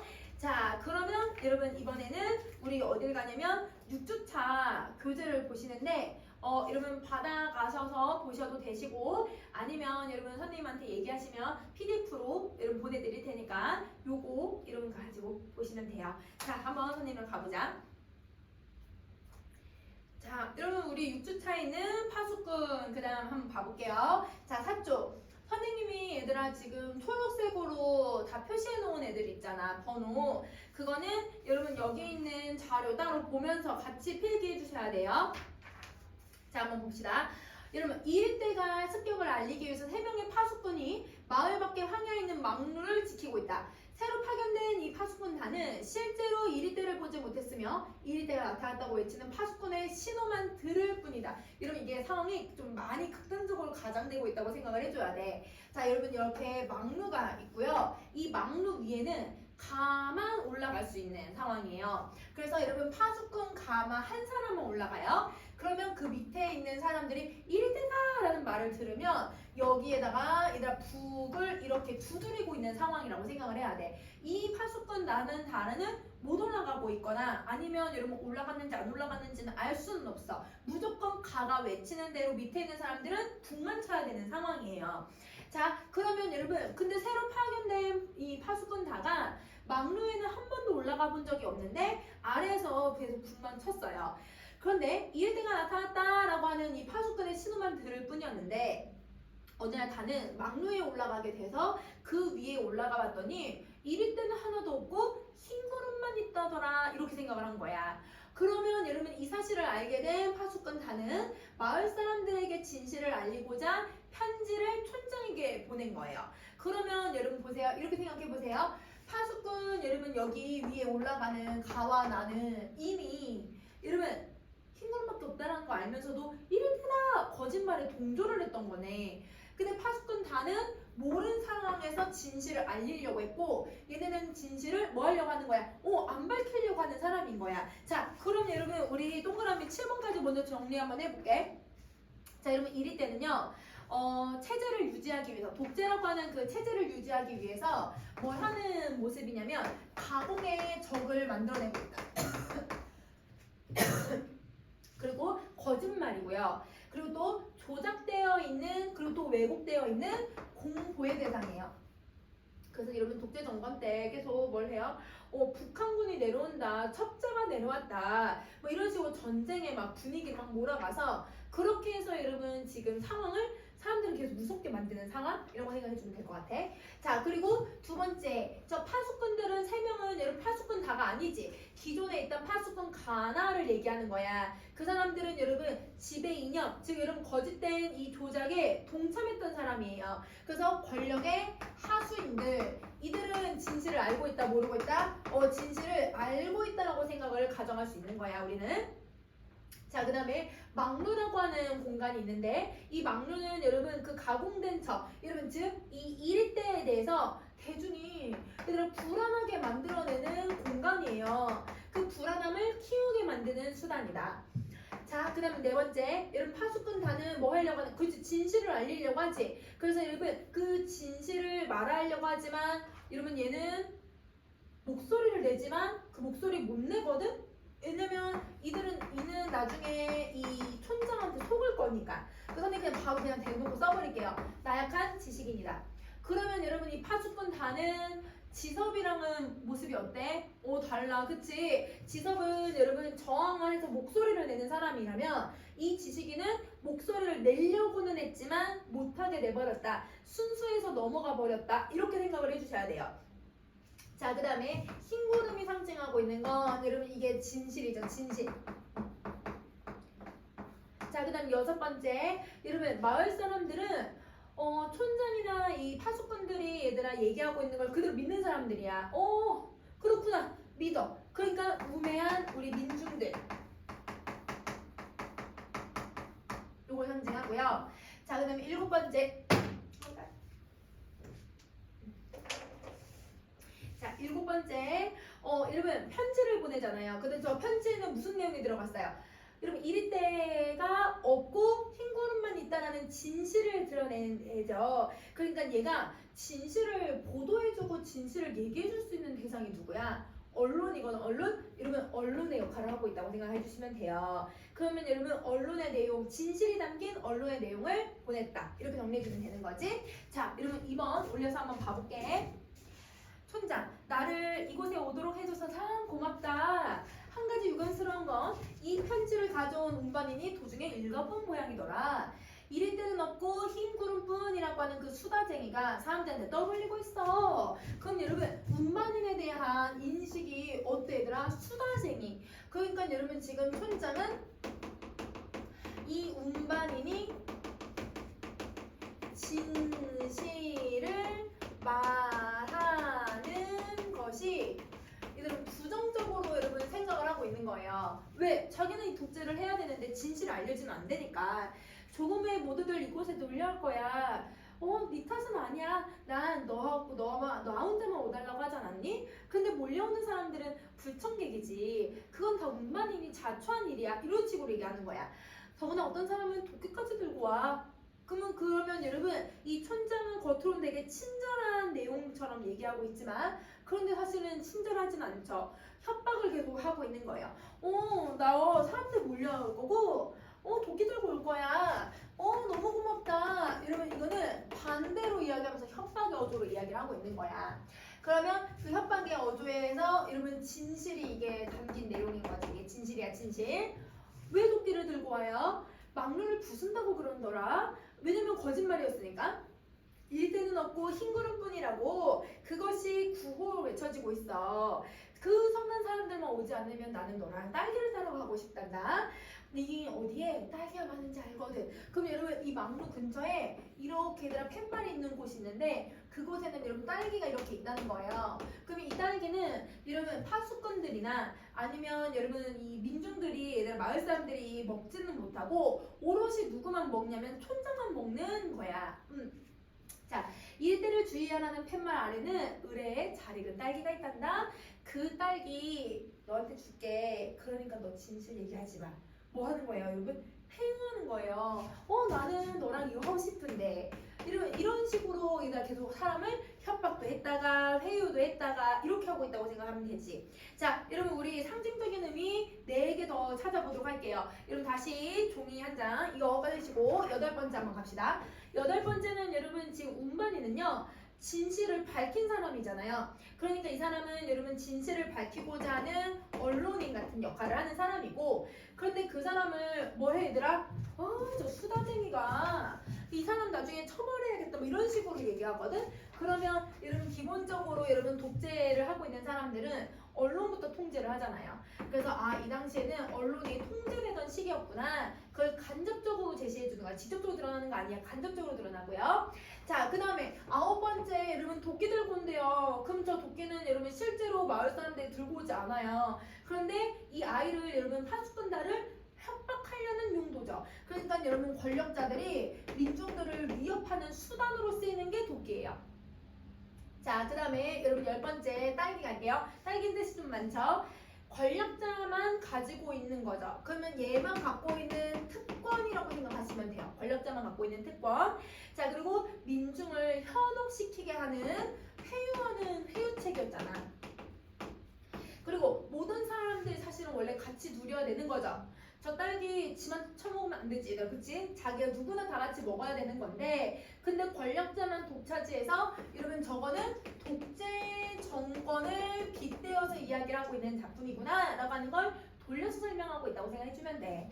자, 그러면 여러분 11번째 팻말 한번 가보자. 팻말 같은 경우는 여러분 이 독재자들이 나는 이 사회적인 질서를 유지하기 위해서 내가 거짓말로 지금 팻말 만들어놨어. 사회 질서는 이런 식으로 만드는 거야 라고 해서 자신의 명분 뒤에 사회 질서라고 하는 그 명분 뒤에 숨겨진 이익을 딸기라고 하는 이익을 독재자만 즐기고자 하는 여러분 수단이라고 생각을 해주시면 돼요. 수단이에요. 자, 그러면 여러분 우리 다시 또 아래부분 또 가보자. 촌장님 이리가 무섭지 않으세요? 없는 걸 왜 무서워하겠니? 여러분 없는 걸 왜 무서워하는지라고 하는 건 이 사람도 그럼 뭘 하고 있는 거야? 여러분 거짓에 동참했다라는 걸 보여주는 거야. 그러면 알면서도 거짓말을 하고 있는 사람이었던 거지. 그래서 여러분 여기서의 그러면 촌장은 여러분 누굴 상징하고 있는 거냐면 지배층 여러분 뭐 독재자, 여러분 독재를 하고 있는 억압하고 있는 사람이라고 생각해 주시면 되죠. 나 다 알고 있지. 아셨으면서 왜 숨기셨어요? 저 모든 사람들에게 저 덫을 보러 간 파수꾼에게 왜 말하지 않는 거예요? 말해주지 않는 게 더 좋아. 이러면 이게 말이 돼요, 여러분? 이거 진실을 말해주는 게 더 좋은데 얘는 당연히 거짓말을 얘기해주는 게 더 좋아. 그들에겐 더 좋아. 이거는 여러분 자기 입장이잖아. 자기 합리화야. 자기 합리화고 궤변이지, 궤변. 말이 안 되는 소리를 지고 있는 거예요. 여러분 지켜요. 자, 거짓말 마세요, 촌장님. 일생을 이 쓸쓸한 곳에서 보내는 게 좋아요? 왜? 거짓말을 하면 이곳에 남아서 계속 거짓말에 동참을 해야 되거든요. 사람들도 그렇죠. 이리 때가 몰려온다라고 하는 그 헛된 두려움을 시달리는데 그게 더 좋아요? 그러니까 얘들아, 헛된 두려움이라고 했으니까 계속 여러분 이 막루나 이런 이 거짓말들은 계속 공포감과 불안감을 만들어내는 대상들이라고 생각하면 되는 거지. 자, 그럼 다음 페이지 가세요. 얘야, 이리 때는 처음부터 없었어. 없는 걸 좀 두려워한다는 것이 뭐가 그렇게 잘못된 거야? 이러면 자기가 나쁜 짓을 했는데도 그걸 여러분 어떻게 하고 있어, 얘들아? 나쁘다고 생각하지 않아. 이런 게 아까 얘기했던 자기 합리화. 지금까지 단 한 번도 일에게 물리지 않았다? 당연하지, 일이 없는데. 봐봐, 이거 얘기다. 당연한 말을 막 정당화를 시키고 있잖아요. 약간 여러분 이제 가스라이팅 시키는 거야. 그래서 마을은 늘 안전했어. 당연하지, 일이가 없는데 당연히 안전한 건데 계속 자기가 그렇게 만들었다고 얘기하고 있는 거잖아. 합리화야. 그리고 사람들은 이리 때에 대항하기 위해서 단결됐다. 너 질서 만든 거야, 내가. 너 질서 그게 뭔지 아니? 근데 저 질서는 여러분 사실 누굴 위한 질서예요? 마을 사람들을 위한 질서가 아니에요. 자신을 위한 질서잖아요. 이기적인 거죠. 그래서 그걸 마을을 지켜주는 게 아니라 자기가 독차지하기 위한 말이지. 그럼 봐봐. 질서라고 하는 좋은 어떤 개념을 자기의 궤변을 늘어놓기 위해서 가지고 와서 쓰고 있잖아. 잘못된 이념이나 잘못된 사상을 가지고 와서 자기 주장을 막 하는 거를 한자성어로 우리는 뭐라고 하냐면 경강부회라고 해요. 자기의 주장을 여러분 어떤 근거나 정확한 개념을 가지고서 자기 주장을 역설을 해야 되는데 그렇지 않고 이상한 개념들을 막 갖고 와. 이런 개념들을 막 짱이 끼워가지고 막 자기 주장을 하는 거야. 궤변이야, 궤변. 그래서 여러분 그런 걸 경강부회라고 하고요. 자, 그러면 여러분 거짓말 계속 하고 있는 거 알겠죠? 자, 그 다음 다시 할게요. 아니야, 아무것도. 난 근데 안심이 안 돼. 온화한 얼굴에서 혀가 낼름 이렇게 하듯이 하는 거야. 그러니까 여러분 뭘 하고 있냐면 괄호 표시가 이거는 생각보다 많이 없죠. 그쵸? 그러면 그 괄호 표시는 여러분 이거 보면 지시문이라고 하는데 그 지시문, 행동을 통해서 이 사람이 어떤 사람인지를 이런 보여준 거야. 이 사람은 겉으로는 온화해. 되게 따뜻해. 얘 위하는 척 해줘. 근데 속으로는 음흉한 생각으로 이런 행동을 하는 거란 말이에요. 표리부동이죠. 이거 안 보이니까 위선적인 모습을 가지고 있죠. 그래서 여러분 표리부동 위선적이다. 자, 사람들은 도끼를 들고 온다고 하지 않니? 이런 계속 어떻게 하고 있어? 이 파수꾼들은 계속 도끼로 협박을 하는 거죠. 막루를 부순 다음에 속은 것을 아마 화낼 거야. 아마 날 죽이려고 할걸? 꼭 그럴 거야. 그럼 뭐냐? 지금까지 일에게 물려 죽은 사람 단 한 명도 없는데 흰구름에 흰구름, 즉 진실을 밝힌 날에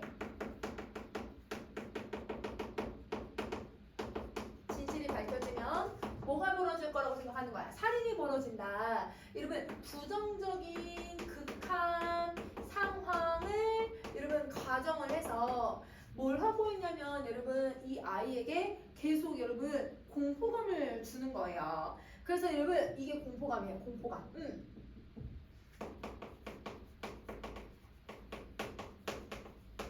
자, 그러면 여러분 정리 한번 해보자. 여러분 가정을 사용해서 다에게 여러분 계속 공포심을 여러분 조성한다. 공포감이라고 해도 되고 공포심이라고 해도 되고. 그래, 살인이지. 난폭하게 이러면 난폭하게 이제 행동이 나와요. 막 이렇게 흔들면서 자 생각해봐. 도끼에 찍힌 내 모습을 피가 샘솟듯이 솟을 거야. 끔찍해. 넌 그런 걸 내가 바라는 거지? 아니에요. 근데 여러분 계속 이 사람은 몰아가. 너 그렇게 되길 바라는 거잖아. 근데 왜 나한테 거짓말을 계속 내가 밝힐 시간을 왜 안 줘? 너가 왜 진실을 얘기를 하려고 해? 계속 협박을 하는 거야. 그러면 여러분 이거는 자기가 언제 죽을지도 모르는데 너 나 죽기를 원하지? 이런 식으로 동정심에 계속 호소하면서 이야기를 하고 있다고 생각하시면 돼요. 자, 그럼 보세요. 협박했다가 회유했다가 공포심리를 위협도 했다가 동정심에 호소도 했다가 이러면 이 모든 말하기 방식들이 다 뭐야 얘들아? 이게 달을 방해하려는 의도다. 그래서 여러분 옆에 빈칸에다가 방해라고 쫙 써줘 얘들아. 방해해야 되는 의도다. 그래서 여러분 지금 나와 있는 부분에서는 촌장이 말하는 방식들을 여러분 잘 구분해 주시면 좋을 것 같아요.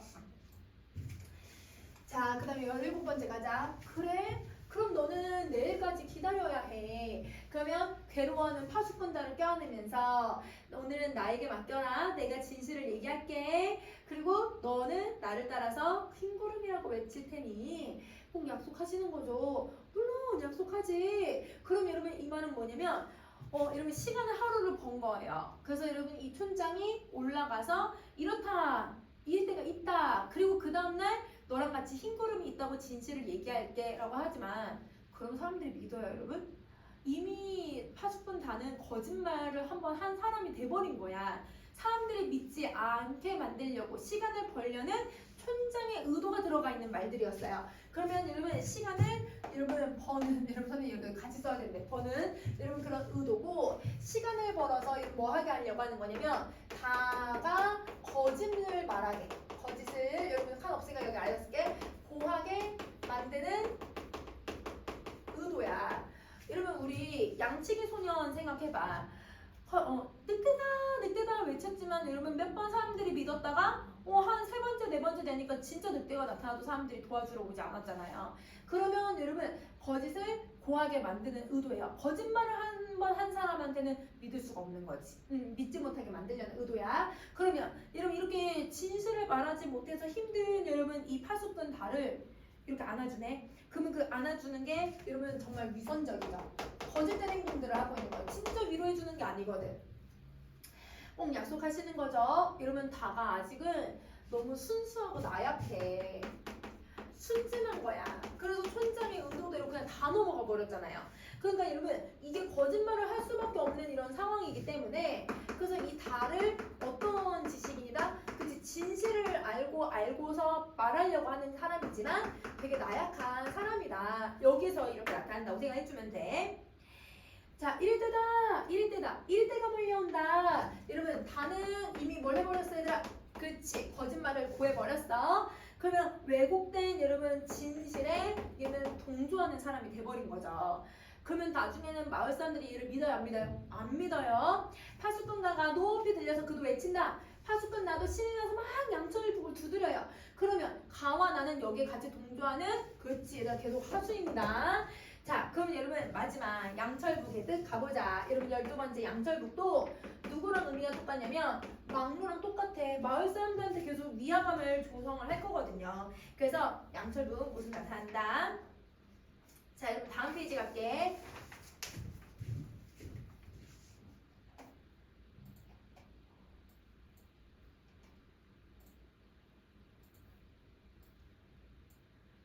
나 좀 보자. 한갓진 여러분 그 동떨어져 있는 그런 곳으로 가서 너한테는 안 됐지만 넌 여기서 이제 평생 살아야 해.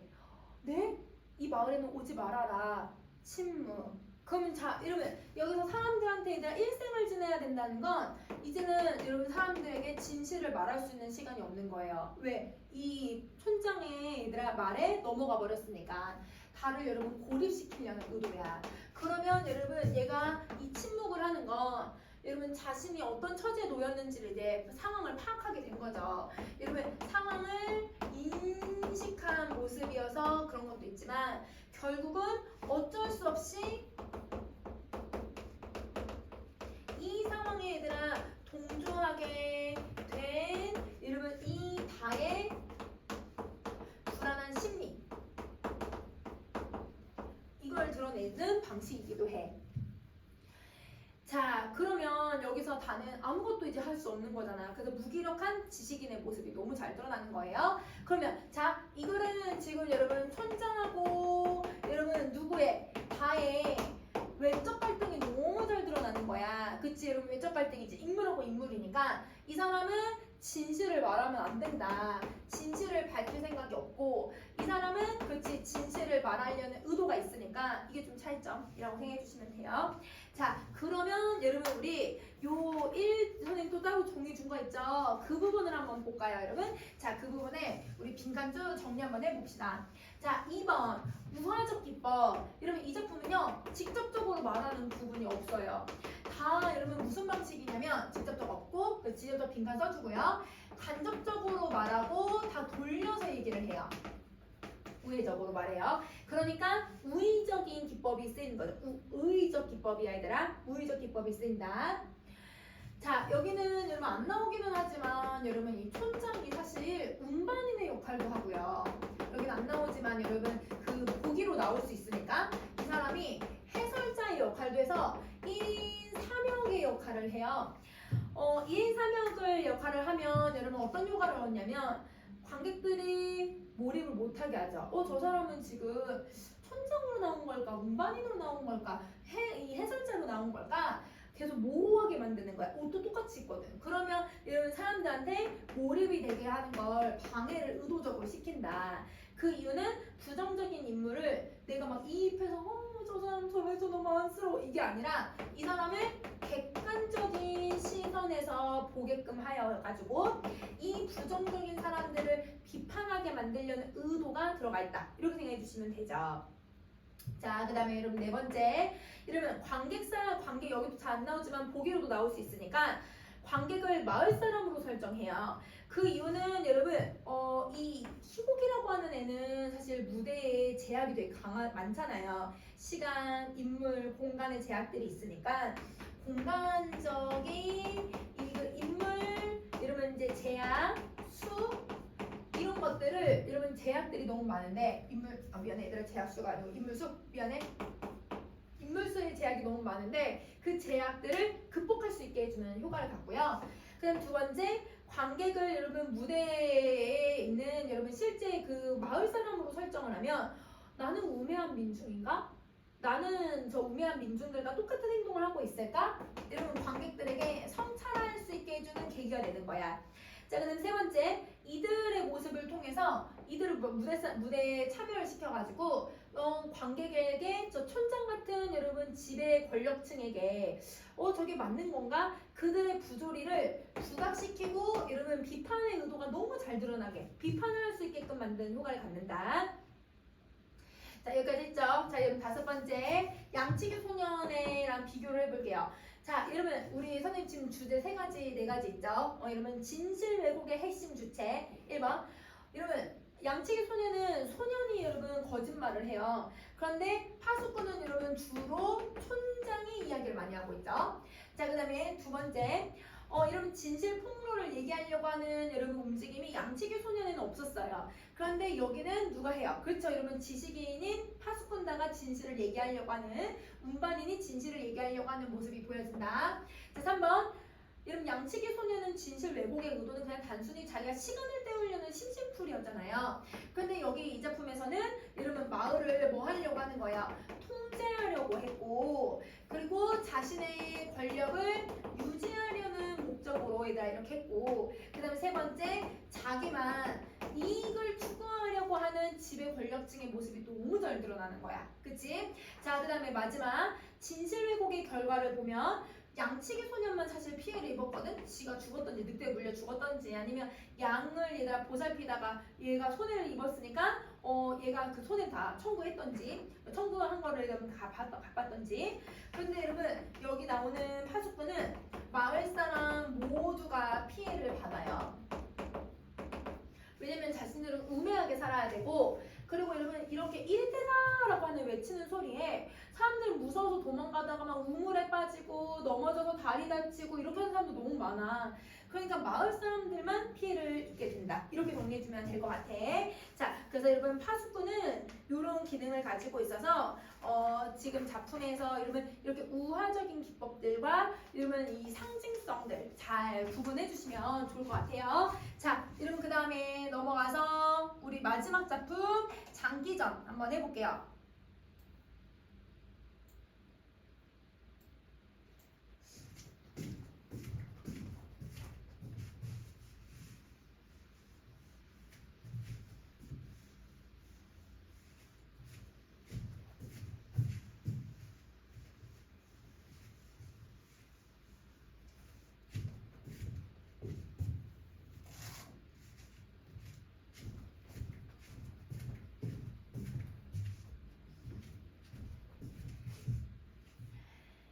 자, 이러면 장기전 같은 경우는 이거는 우리 이제 판소리계 소설이라고 하는데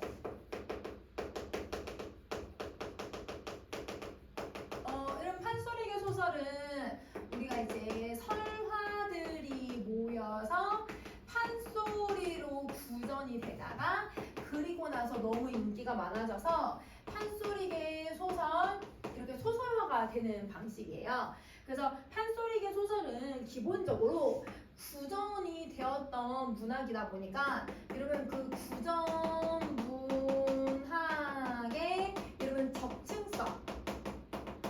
적층성이라는 건 계속 누적을 시키는 거야. 계속 누적을 시켜서 주제를 만들어내는 효과가 있고, 그리고 여러분 판소리계 소설 같은 경우는 대부분 여러분 어떤 의도가 좀 강하냐면 판소리계 소설은 여러분 민중들도 즐기고 양반들도 즐기기 때문에 여러분 여기서는 이중적인 그런 모습들이 잘 나오지만 이 장기전은 주제가 딱 하나. 그래서 여러분 이거는 민중들의 삶의 모습과 여러분 그다음에 양반들의 여러분 약간 요구 니즈를 모두 다 얘들아 모두 반영하는 작품이에요. 그래서 이 둘이 갖고 있는 특성이 너무 잘 드러나는 거예요.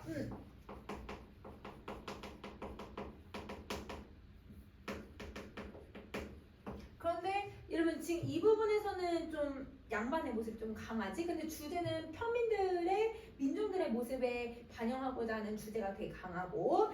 자, 그 다음에 여러분 여기는 조선 후기에 얘들아 나타나고 있는 여러분 의식이 너무 잘 드러나요. 그래서 여러분 의식이 나타나는 이유는 여러분 이제 시대적인 배경을 봐야죠. 자, 이러면 이 작품은 뭐랑도 연결할 수 있냐면 아까 파수꾼이나 난소궁처럼 어떤 우의적으로 시대를 비판하는 그런 작품으로도 낼 수도 있지만 이 작품 같은 경우는 사실함정기랑도 사실 비교를 할 수 있어. 사실함정기에서도 시대적 배경이 나오고 그걸 통해서 이러면 뭘 해? 그렇지, 이러면 당시에 사람들이 어떤 인식을 가지고 있는지 가치관 보여줬잖아. 자, 이러면 시대적인 배경은 여성들이 남성에 비해서 남존여비 가부장제, 그 다음에 이런 개가금지, 여성의 인권 같은 거 이런 거 없죠. 그런데 이러면 사람들의 어떤 인식이 어떻게 반영되고 있냐면 남존여비, 이거 좀 부당하다.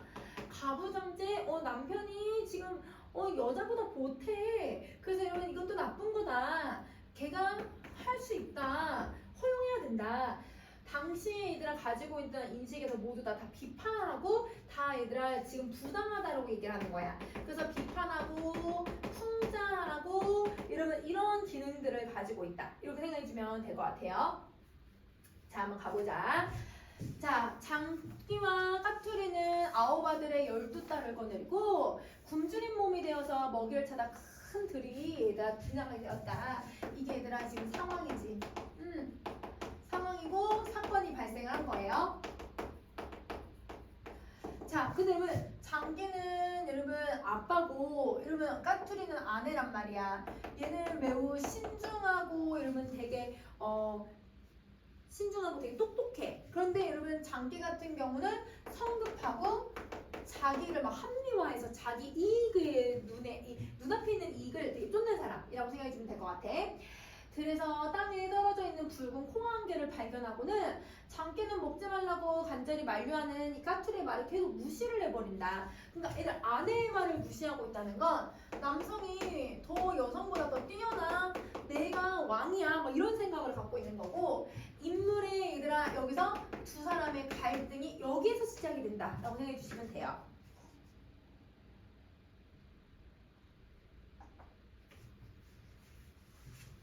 자, 여러분 정리했죠?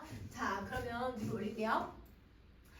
자, 까투리라는 말이 기러기가 북극에 울면서 제 갈대를 물어서 나름은 장부가 조심해야 되고, 자, 여러분 그 다음에 또 여러분 조심해야 된다라고 하는 건 여러분 이렇게 기러기가 울 때는 여러분 이걸 조심해야 된다고 얘기를 해. 그러니까 여러분 장부에 조심하다라는 건 이 사람이 신중한 성격이라는 걸 이렇게 간접적으로 딱 보여주고 있는 거네. 그치, 간접적으로. 그 다음 봉황이 1000개를 떠오르되 좁쌀은 찍어 먹지 않는데요. 왜? 저 봉은 상상의 얘들아 동물이거든. 그 상상의 동물이 얘들아 좁쌀 아주 작은 이 좁쌀 이거 하나 먹으려고 이렇게 구부리면서 먹는다? 이건 군자가 부끄러운 행동을 하고 있는 거다. 그러니까 이건 하면 안 된다. 그래서 여러분 이 군자의 염치를 들어서 여러분 뭘 하려고 하냐면 말리려고 하는 성격을 갖고 모습을 보여주는 거예요. 비록 그대가 미물 보잘것 없는 그냥 새 장기지만 군자의 본을 받아서 염치를 알 것이니 백의 숙제의 충렬의 염치 주속을 아니 먹었고 이런 백의 숙제의 내용이 뭐였어? 주나라의 물건을 먹지 않았다는 건 고사리밖에 캐먹지 않고 주나라에서 주는 녹봉을 먹지 않았잖아. 고사를 인용해서 주나라의 녹봉을 먹지 아니한 여러분 그 군자의 염치 장자방의 지의 염치 사병벽곡하였으니 여러분 사병벽곡이라고 하면 여러분 벼슬을 이제 맘주고 곡식을 끊어요. 그러니까 자기는 이제 다 살았다 이런 모습을 보여주고 욕심을 버리고 자네도 이런 걸 본받아서 조심하려고 하면 콩을 먹지 마십시오. 그러면 여러분 선생님이 지금 분홍색으로 표시해 놓은 모든 것들이 옛날 이야기에 있는 것들 고사를 인용해서 콩을 먹지 말라고 만류하는 이런 말리는 그런 의도가 있고요. 그 의도는 군자의 염치를 좀 알아라. 니는 봐봐 이러면 여기서 군자의 본을 받아서 너는 이러니까 군자의 본을 받아야 되니까 즉 남성들은 여러분 대부분 유교 사회에서 남성들이 대부분 유교를 많이 배웠잖아요. 유교를 배운 사람이 왜 배운 대로 실천을 못해? 너는 이런 걸 알면서도 왜 이 콩을 먹으려고 해? 이런 식으로 유교 사회에 있었던 사대부의 남성들을 비판하는 의도가 되게 강한 작품이라고 생각을 해줘야 돼. 자, 그 다음에 장기가 뭐라고 얘기하는지 위로 올려볼게요. 장기가 너 되게 무식하다. 예절에 이응도 모르면서 봐봐 이러면 여자를 계속 뭐해? 무시해. 아내를 무시하는 말이야. 무시하고요. 그리고 염치를 내가 알겠니? 자, 네 말 너무 무식하다. 나는 예절도 모르는데 염치를 내가 알겠니? 안자님, 여러분 공자의 수제자들도 도학 염치로도 30살밖에는 살지 못했고 백의 숙제의 충절 염치로도 수양산에서 굶어 죽어서 이거 금방 죽었고 아까 장량은 아까 이러면 그 장자방을 얘기해요. 장자방의 사병복국도 적송자를 따라갔으니 즉 신성을 따라갔다는 거 이들 너무 빨리 죽었어. 염치를 알면 부질없고 빨리 죽는다. 이걸 얘기를 해. 그러니까 여러분 안자나 장양이나 백의숙제라고 하는 고사를 이용해서 여러분 일찍 죽은 사람들의 모습들을 쭉 열거해요. 유교를 지키려다가 일찍 죽은 사람들. 이 사람들은 지도자기가 되게 뛰어난 거잖아. 자긴 그런 염치 모르겠다. 자 그리고 그래서 염치보다는 먹는 게 더 중요하다고 생각하는 사람이야. 즉 여러분 이 먹는 건 여러분 본능적인 욕구인 거거든요.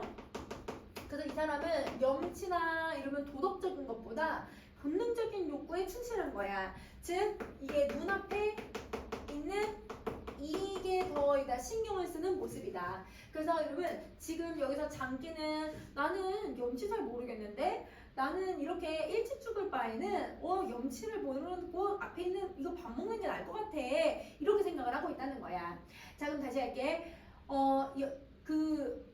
호타와 이러면 호타와는 선생님 정리해놨듯이 이러면 풍이가 광무제에게 고기를 올렸던 거 보리밥을 문숙 이러면 광무제가 그걸 먹고 뛰어난 군주가 된 것처럼 그러니까 이러면 문숙이라고 하는 왕이 이러면 이 고기와 밥을 먹고서 훌륭한 사람이 된 것처럼 풍묘의 얘들아 이 식은 밥도 이러면 한신 전환의 무장 뛰어난 사람 그 사람이 먹고 큰 장군이 된 것처럼 나도 먹고 크게 될 줄 누가 알겠니? 그럼 여러분 여기서 똑같이 고사를 인용해. 고사를 인용해서 여러분 뭐라고 했냐면 자신의 행위를 합리화를 시키죠. 이들도 뛰어난 명장이고 뛰어난 임금님이 이걸 먹고 훌륭해진 것처럼 나도 이거 먹고 훌륭해질 줄 누가 알아? 나는 이거 먹고 훌륭해질 거야. 나는 군자 염치보다 훌륭해질 거야. 이런 식으로 얘기하고 있는 거야.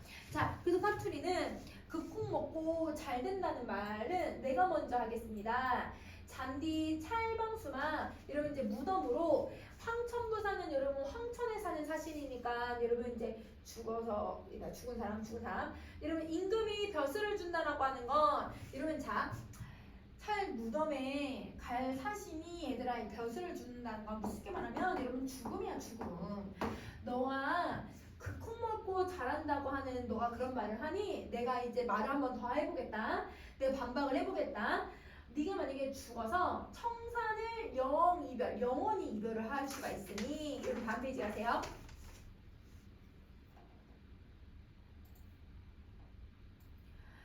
그거 먹고 죽으면 내 탓하지 마라. 내 원망하지 말아라. 그러니까 여러분 네가 그렇게 말을 하니 만약에 죽더라도 내 원망하지 말아라. 이런 식으로 얘기한 거야. 자, 그래서 콩을 먹고 만약에 얘들아 죽을 것 같은 거예요. 그래서 여러분 아이고 죽을 건 아니지. 죽을 수 있어서 죽을 수 있어서 여러분 이 까투리는 이러면 자신을 원망하지 말라고 만류하고 있는 상황이라고 생각해주면 돼. 자, 그 고서를 볼 양이면 옛날 책을 본다면 고집불통 과하다가 패가 망신한 사람이 도대체 몇 명이나 있었니? 고집 부리다 죽은 사람이 몇이나 있니? 진시황의 몹쓸 고집을 부렸던 진시황의 첫 번째 아들 부소는 남의 말들을 듣지 않아서 민심이 동요해서 40년에 2세 때 결국은 나라를 아예 잃어버려요. 진나라 진시황이 엄청 이런 강력한 국가를 만들어놨잖아요. 근데 그 다음 때에 막 무조건 나라 그냥 아예 없앴어. 나라가 좀 망해버렸잖아. 그래서 이런 부소라고 하는 고집 부린 사람 하나 예시 들고 있고 초패왕의 어린 고집을 범증이라고 하는 사람의 말을 듣지 않았다가 8천제자를 다 죽여버리고 초안지에서 이러면 이 초패왕이 너무 욕심을 부리다가 그래서 고집을 부리다가 범증이 말을 듣지 않아서 결국 죽어버렸고 무면동왕동 동이 아니라 그 제자들이 죽었고 무면동왕동 하여서 자문이사하여 있고 이러면 굴삼녀 이러면 무면동왕등하고 자문이사의 뜻을 보시면요 고향에 돌아갈 면목이 들지 않아서 자기가 스스로 죽었다는 거야. 그러니까 여러분 부당한 일에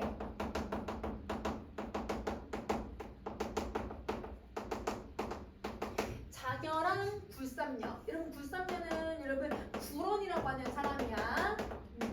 자, 이 구런의 옳은 말도 고집불청하다가 직무간에 굳이 다쳐서 가령공산 사문이 되어서 강산에 오는 어복추문이 너무너무 부끄럽다. 자, 그러면 여러분 이 굴삼녀는 옳은 말을 얘들아 고집을 부린 게 아니라 옳은 말을 해가지고 여러분 이거를 부당한 사회에 목숨을 끊어버린 거예요. 이러면 배에다가 얘들아 이렇게 줄을 다 묶고 돌멩이를 묶어서 강물에 뛰어든 거야. 죽은 거야. 그러면 여러분 그 옳은 말도 고집불청을 하다가 직무관에게 갇혀 있었기 때문에 이렇게 사람이 됐다고 생각을 하는 거지. 그게 너무 불쌍하다 이렇게 생각을 하는 거예요. 그대 고집은 50명이 할 거다. 50명은 목숨과 너의 몸과 목숨이 모두 다 할 것이다. 결국 너의 고집은 네 목숨을 갉아먹을 거야. 이런 식으로 협박을 하는 거지. 자, 고사 인용 쭉 제시했잖아요. 그 고사들을 통해서 고집을 부리다가 결국은 단명한 역대 왕들의 모습들을 쭉 제시해주면서 인용하고 고사를 인용하고 고사를 열거해서 장기를 말리고 있다. 이렇게 생각해 주시면 돼요. 자, 그 장기가 하는 말이 뭐라고 얘기하냐면 아니 콩을 다 먹고 죽을까? 콩을 먹고 사람이 죽기야 하겠니? 아니 고서를 보면 콩태자 이러면 저 태가 클 태자도 있지만 이런 이제 콩태자이기도 해요. 이런 저 콩태자가 들어간 사람들은 오래오래 살았다. 되게 귀했다. 그러니까 이러면 그 콩태자가 들어간 거는 그 사람들이 후손들이 얘들아 뛰어나다고 이름을 그렇게 해준 거고 아니면 그 이름을 그냥 지은 것 뿐이고 근데 자기는 여러분 콩태자가 들어간 것도 아니고 단지 콩을 먹는 건데 그 콩 먹는 게 자기가 귀한 사람이라고 생각을 하는 거잖아. 그러니까 자기를 너무 성급하게 일반화를 시키는 거야. 자기도 이런 사람이랑 똑같다. 그래서 여러분 여기는 성급한 일반화의 오류를 사용하고 있는 거야. 태고 쪽에 천왕씨는 28,000세를 살았고 근데 이러면 저거 태고 쪽이야. 태자가 아니고 그치? 태호 보키씨는 옛날에 얘들아 저 보키씨 왕은 풍성 명성이 상승해서 15대를 전해가지고 지금까지 내려오고 있고 한태조의 당태종 같은 경우는 풍진세계, 선생님 세속이라고 썼죠. 속세, 속세에서 어지러운 세계야. 어지러운 시대.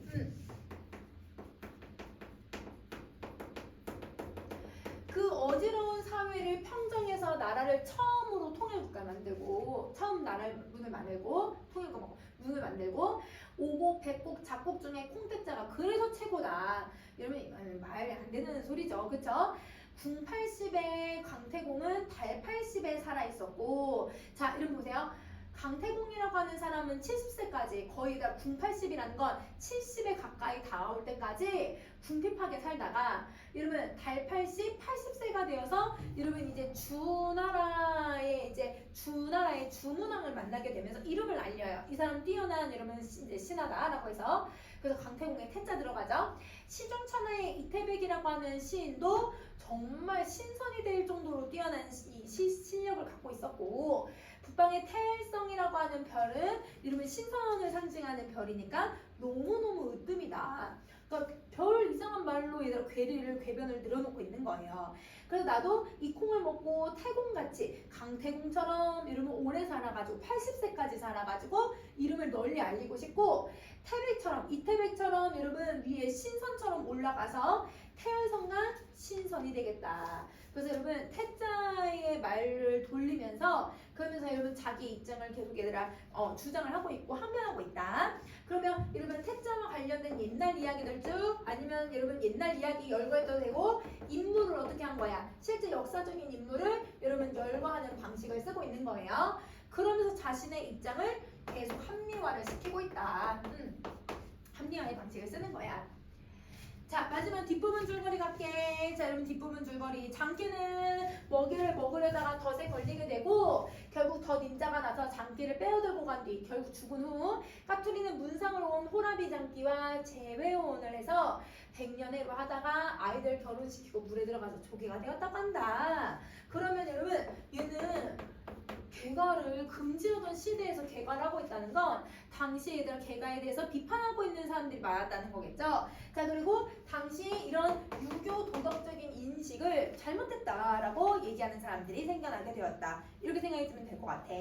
자, 여러분 이 작품은 서술자가 얘기하는 부분 거의 없어.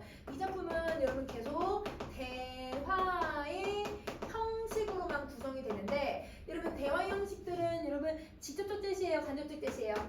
그렇죠? 여러분 간접적 제시고 여러분 말하기 방식이에요, 보여주기 방식이에요. 그렇죠? 여러분 보여주기 방식이어서 이 글은 여러분 기본적으로 간접적 제시와 보여주기 방식으로 인물의 성격도 보여주고 사건 제시해주고 당시의 시대적인 문제점들이 이런 것들이 있었는데 이런 걸로 고발한다 라고 하는 내용들이 들어간다. 이렇게 정리해주면 될 것 같아. 자, 여러분 이렇게 내용 정리해 주시고요. 우리 영상들은 친구들은 영상 듣고 토요일 일요일날 안 오셔도 돼요. 그럼 공부 좀 미리 하시고요. 그냥 좀 하시고 직전 이러면 우리 이제 화요일날 직전 수업을 할게요. 그쵸? 우리 일요일날 시험이 30일? 직전 수업을 할게요. 직전 날 다시 선생님 얘기해 줄게요. 그래서 우리 직전 수업까지 하면 될 것 같아. 문제랑은 다 선생님 보내줄 테니까 그거 영상 듣고 문제도 한번 풀어보자. 오늘 여기까지.